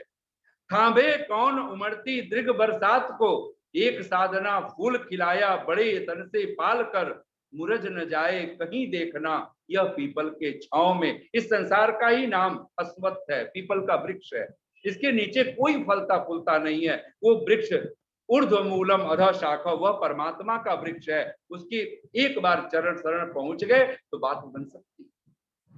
माना मन को निर्मल करना कठिन काम है, पर निर्मल मन में ही करता प्रभु विश्राम है। मैं सबकी सुन लेता हूं यही ख्याल कर, माया में जो भूला वह रहा गमों के छांव में। अपनी कविता छोड़ गया हूं साथी तेरे गांव में। माना दुनिया में दुनिया है बेदर्द, माना दुनिया में दुनिया है बेदर्द, पुरानी बात है पर सबको सहना पड़ता आघात है। मैं सबकी सह लेता हूं यही ख्याल कर, जीत समझता है जो अपनी, हारा है हर दांव में। अपनी कविता छोड़ गया हूं साथी तेरे गांव में। अंतिम पंक्तियां बोल रहा हूं, बहुत सारी पंक्तियां छोड़ छाड़ कर। सांसें चलती मैं भी चलता जा रहा, सांसें चलती मैं भी चलता जा रहा, बाती जलती मैं भी जलता जा रहा, मेरा उसका बहुत फासला मीत रे। और परमात्मा से जो दूरी है वो स्थान की दूरी नहीं है, समय की दूरी नहीं है, धर्म कर्म से जो दूरी है वो बाहर की दूरी नहीं है। मेरा उसका बहुत फासला मीत रे, दूरी कम कर सकता है बस प्रीत रे। मेरा गीत, भगवान कहता है, हर ऋषि हर महापुरुष एक ही बात कहता है, मेरा गीत तराना तेरा, गूंजे भक्ति की ताल पर, नूपुर बनकर बाजे कोई, जीवन स्वर के पांव में। मेरी एक धरोहर है तू, रखना जरा संभाल कर, अपनी कविता छोड़ गया हूं साथी तेरे गांव में। इतनी शांति और प्रेम से आप सबने सुना, बहुत बहुत साधुवाद, बहुत बहुत धन्यवाद। ओम शम। और इतना सारा समय मैंने ज्यादा लिया हुआ है, इसके लिए आप सबको बहुत बहुत क्षमा प्रार्थी। बहुत धन्यवाद। बहुत बहुत धन्यवाद आदरणीय आचार्य जी। बहुत सुंदर चर्चा, भगवान योगेश्वर श्री कृष्ण के जीवन से संबंधित उनके आदर्श चरित्र को हमारे सामने प्रस्तुत करते हुए हम सभी को आपने प्रेरणा दी, और बहुत सारी बातें इस कार्यक्रम के माध्यम से, इस प्रवचन के माध्यम से आपने बताई कि हम किस प्रकार अपने जीवन का अपना आचरण रखें, गौ को अपने जीवन में स्थान दें, परित्राणाय साधूनाम विनाशाय च दुष्कृताम, धर्म की स्थापना के लिए हम अपने आप को हमेशा अग्रसर रखें, तत्पर रखें। और भी बहुत सारी चर्चाएं आपने इस कार्यक्रम के माध्यम से की। बहुत बहुत हृदय से आपका धन्यवाद इतनी सुंदर चर्चा और उपदेश को हमारे मध्य पहुंचाने के लिए। और वास्तव में जैसा आप कह रहे थे कि ऐसा लगता नहीं है कि समय समाप्त हो रहा है, ऐसा लगता है कि अभी तो हम प्रारंभ कर रहे हैं। और डॉक्टर नीलम महाजन जी भी लिख रही थी इसी बात को कि आपके प्रवचन में ऐसा लगता है कि अभी समय और मिले तो और भी अच्छा रहे। तो इस प्रकार हम सभी का मन इसमें लगता है। आपका बहुत बहुत धन्यवाद इतनी सुंदर सत्येंद्र जी 2 मिनट का वचन बोल सकता हूँ? 2 मिनट का सिर्फ। हाँ जी, 2 मिनट का वचन बोल सकता हूँ? हाँ जी, आपको मना नहीं करेंगे, बिल्कुल बोल सकते हैं। तो आचार्य जी का बहुत बहुत धन्यवाद। आदरणीय रविंद्र गुप्ता जी 2 मिनट का एक भजन बोलेंगे, उसके बाद में प्रधान शिव कुमार टुटेजा जी सभी का धन्यवाद करेंगे अपना वेद प्रचार 5 दिवस का जो कार्यक्रम रहा उसके लिए भी और आज के लिए भी। आदरणीय रविंद्र गुप्ता जी। सभी श्रोताओं को मेरा नमन। आइए एक छोटा सा गीत प्रभु श्री कृष्ण जी के महिमा का। तुम थे महान योगी श्री कृष्ण जी हमारे, तुम थे महान योगी श्री कृष्ण जी हमारे, हम कैसे भूल सकते, हम कैसे भूल सकते तप त्याग को तुम्हारे, तुम थे महान योगी।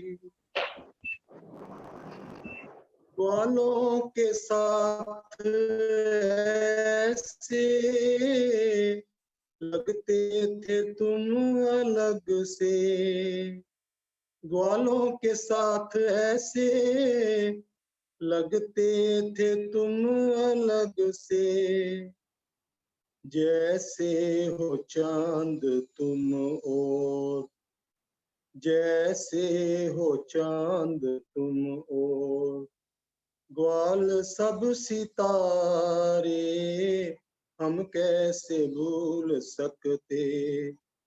तप त्याग को तुम्हारे, तुम थे महान योगी।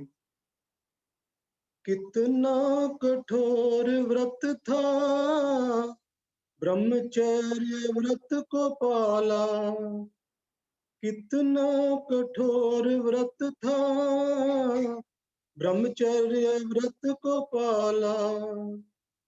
करके विवाह फिर भी, करके विवाह फिर भी, थे 12 वर्ष गुजारे, तुम थे महान योगी।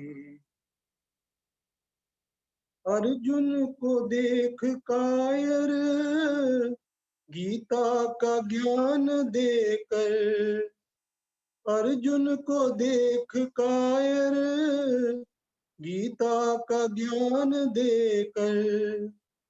अर्जुन की वीरता ने, अर्जुन की वीरता ने दिखा दिए नजारे, हम कैसे भूल सकते। तप त्याग को तुम्हारे, तुम थे महान योगी। वसुदेव देव की सुत, धन्य है तेरा ये जीवन। वसुदेव देव की सुत, धन्य है तेरा ये जीवन। श्रद्धा से सर झुकाते, श्रद्धा से सर झुकाते, हम चरणों में तुम्हारे, हम कैसे भूल सकते। तप त्याग को तुम्हारे, तुम थे महान योगी। श्री कृष्ण जी हमारे, तुम थे महान योगी। बहुत बहुत धन्यवाद ये समय देने के लिए। बहुत बहुत धन्यवाद रविंद्र गुप्ता जी। आपके भजन के बिना सत्संग अधूरा था और आपने समय पर आप आई गए। 15 सेक्टर आर्य समाज आप निश्चित रूप से आज गए होंगे और प्रधान जी भी वहीं से आए हैं, कृष्णा भाटिया जी इत्यादि। मुझे लग रहा है आज समाज से होकर ही सब लोग आए हैं। बहुत बहुत धन्यवाद। और आप सभी का भी बहुत बहुत धन्यवाद जो भी लोग यहाँ पर आज उपस्थित हैं। आचार्य दीप नारायण शास्त्री जी हमारे मध्य उपस्थित हैं। पाटलिपुत्र से रूपेश कुमार द्विवेदी जी हमारे मध्य उपस्थित हैं। बिहार मोतिहारी से और भी बहुत सारे गणमान्य लोग यहाँ पर उपस्थित हैं। डॉक्टर रचना चावला जी, आर्य समाज नेहरू ग्राउंड के लोग बड़े स्क्रीन लगाकर इस कार्यक्रम को देखते हैं। राजेश जैन जी रोहतक से, उषा सेठी जी, रजनीश कपूर जी, सरोज चंद्रा जी, सतीश आनंद, शशि आनंद जी पानीपत से, दिवाकर गुप्ता जी इत्यादि। आप सभी का ज्वाइन करने के लिए बहुत बहुत धन्यवाद। और फेसबुक के माध्यम से भी बहुत सारे लोग इस कार्यक्रम को लाइव देख रहे हैं। अर्चना जावा जी ऑस्ट्रेलिया सिडनी से, वीना गुप्ता जी, श्याम आर्य जी, रमन बजाज जी, लखन ठाकुर, अवंतिका आर्य जी इत्यादि। आप सभी का भी बहुत बहुत धन्यवाद। आदरणीय प्रधान जी एक बार सभी को धन्यवाद करें और 2 शब्द आशीर्वाद के कहें और उसके बाद शांति पाठ करके आज की सभा का समापन करेंगे। आदरणीय प्रधान शिव कुमार टुटेजा जी। नमस्ते जी सबको, सप्रेम नमस्ते। मेरा सभी श्रोताओं से प्रेम भरा नमस्ते। मैं आदरणीय आचार्य नरेंद्र मैत्री जी का हार्दिक अभिनंदन स्वागत करता हूं। और जो आपने प्रवचन किया है भगवान श्री कृष्ण के बारे में, उनकी व्याख्या की है, उनके चरित्र के बारे में डिटेल बताया है, आपका बहुत बहुत धन्यवाद। ये चीज़ें सब ताज़ा हो जाती हैं, हम इससे कुछ सीखते हैं। और भगवान ऋषि दयानंद जी ने इनको आप्त पुरुष कहा गया है, तो इसके होते हुए हमें चरित्र इसका जो है तो एक एक भी हम अपनाएंगे तो अपना जीवन सुधर जाएगा। मैं सभी श्रोताओं से भी हार्दिक अभिनंदन स्वागत करता हूं। और जो आपने भजन गाए हैं, गाते हैं प्रभु के और श्री कृष्ण जी के, ये बहुत अच्छा उत्साहित होते हैं, उनका भी बहुत बहुत धन्यवाद। और फिर एक बार आपसे प्रार्थना है कि आप अधिक से अधिक ज्वाइन करें। आजकल आर्य समाज में खुल गई हैं, लेकिन फिर भी हमारा फर्ज बनता है कि हम इनको अटेंड करें। तो इसलिए आप अधिक से अधिक ज्वाइन करें और इसको सफल बनाएं। मैं अपने जितेंद्र जी जो प्रभाकर बन गए हैं, उनको मैं स्वागत करता हूं और आशीर्वाद देता हूं। परमात्मा इनको शक्ति देता रहे, इसी तरह से और आगे बढ़ चढ़ के वेद प्रचार करते रहें और सभी परिवार सारे खुश रहें। यही मेरा आशीर्वाद है। ओम शांति। बहुत बहुत धन्यवाद आदरणीय प्रधान जी, आपका आशीर्वाद हमें प्राप्त हुआ। अब आचार्य जी शांति पाठ करा के आज के कार्यक्रम का समापन कराएं। आचार्य जी अपना माइक खोल लेंगे। शांति पाठ। धन्यवाद जितेंद्र जी। और जितेंद्र जी, आपने मैंने सुना है और आप लोगों को बहुत बहुत बधाई आपकी समाज को कि आपने 5 दिवसीय जो वेद कथा की है और निस्संदेह बहुत सुंदर। आप सबको बहुत बहुत शुभकामनाएं, बहुत बहुत बधाई जितेंद्र जी। और आपने जो आपका जो नाम है आप वो बिल्कुल अद्भुत है। तो आप अपना नाम के साथ आप जैसे हैं वैसे सार्थक परमात्मा करे आपको। और सभी को मैं इस समय बहुत सारे चेहरे देख रहा हूँ, तो एक माता मुझे अपनी रानीबाग की जो अंजना चावला माता जी हैं वो दिख रही हैं, और राज लूथरा माता जी हैं, और नीलम धमीजा। तो माता जी, हाँ जी, हाँ जी। आप सब आपको देखते दिल करता है सुनते चले जाएं। जैन जी, रजनी और रजनीश कपूर और सबका, आप सबको तो मैं जितेंद्र जी की आचार्य श्री नाम जितेंद्र जी लिया करें। और आप वेदश्रवा कामनाएं, बहुत बहुत साधुवाद। वेदश्रवा अपि अस्ति। हाँ जी, नमस्ते। आचार्य जी नमस्ते। नमस्ते सभी को, नमस्ते।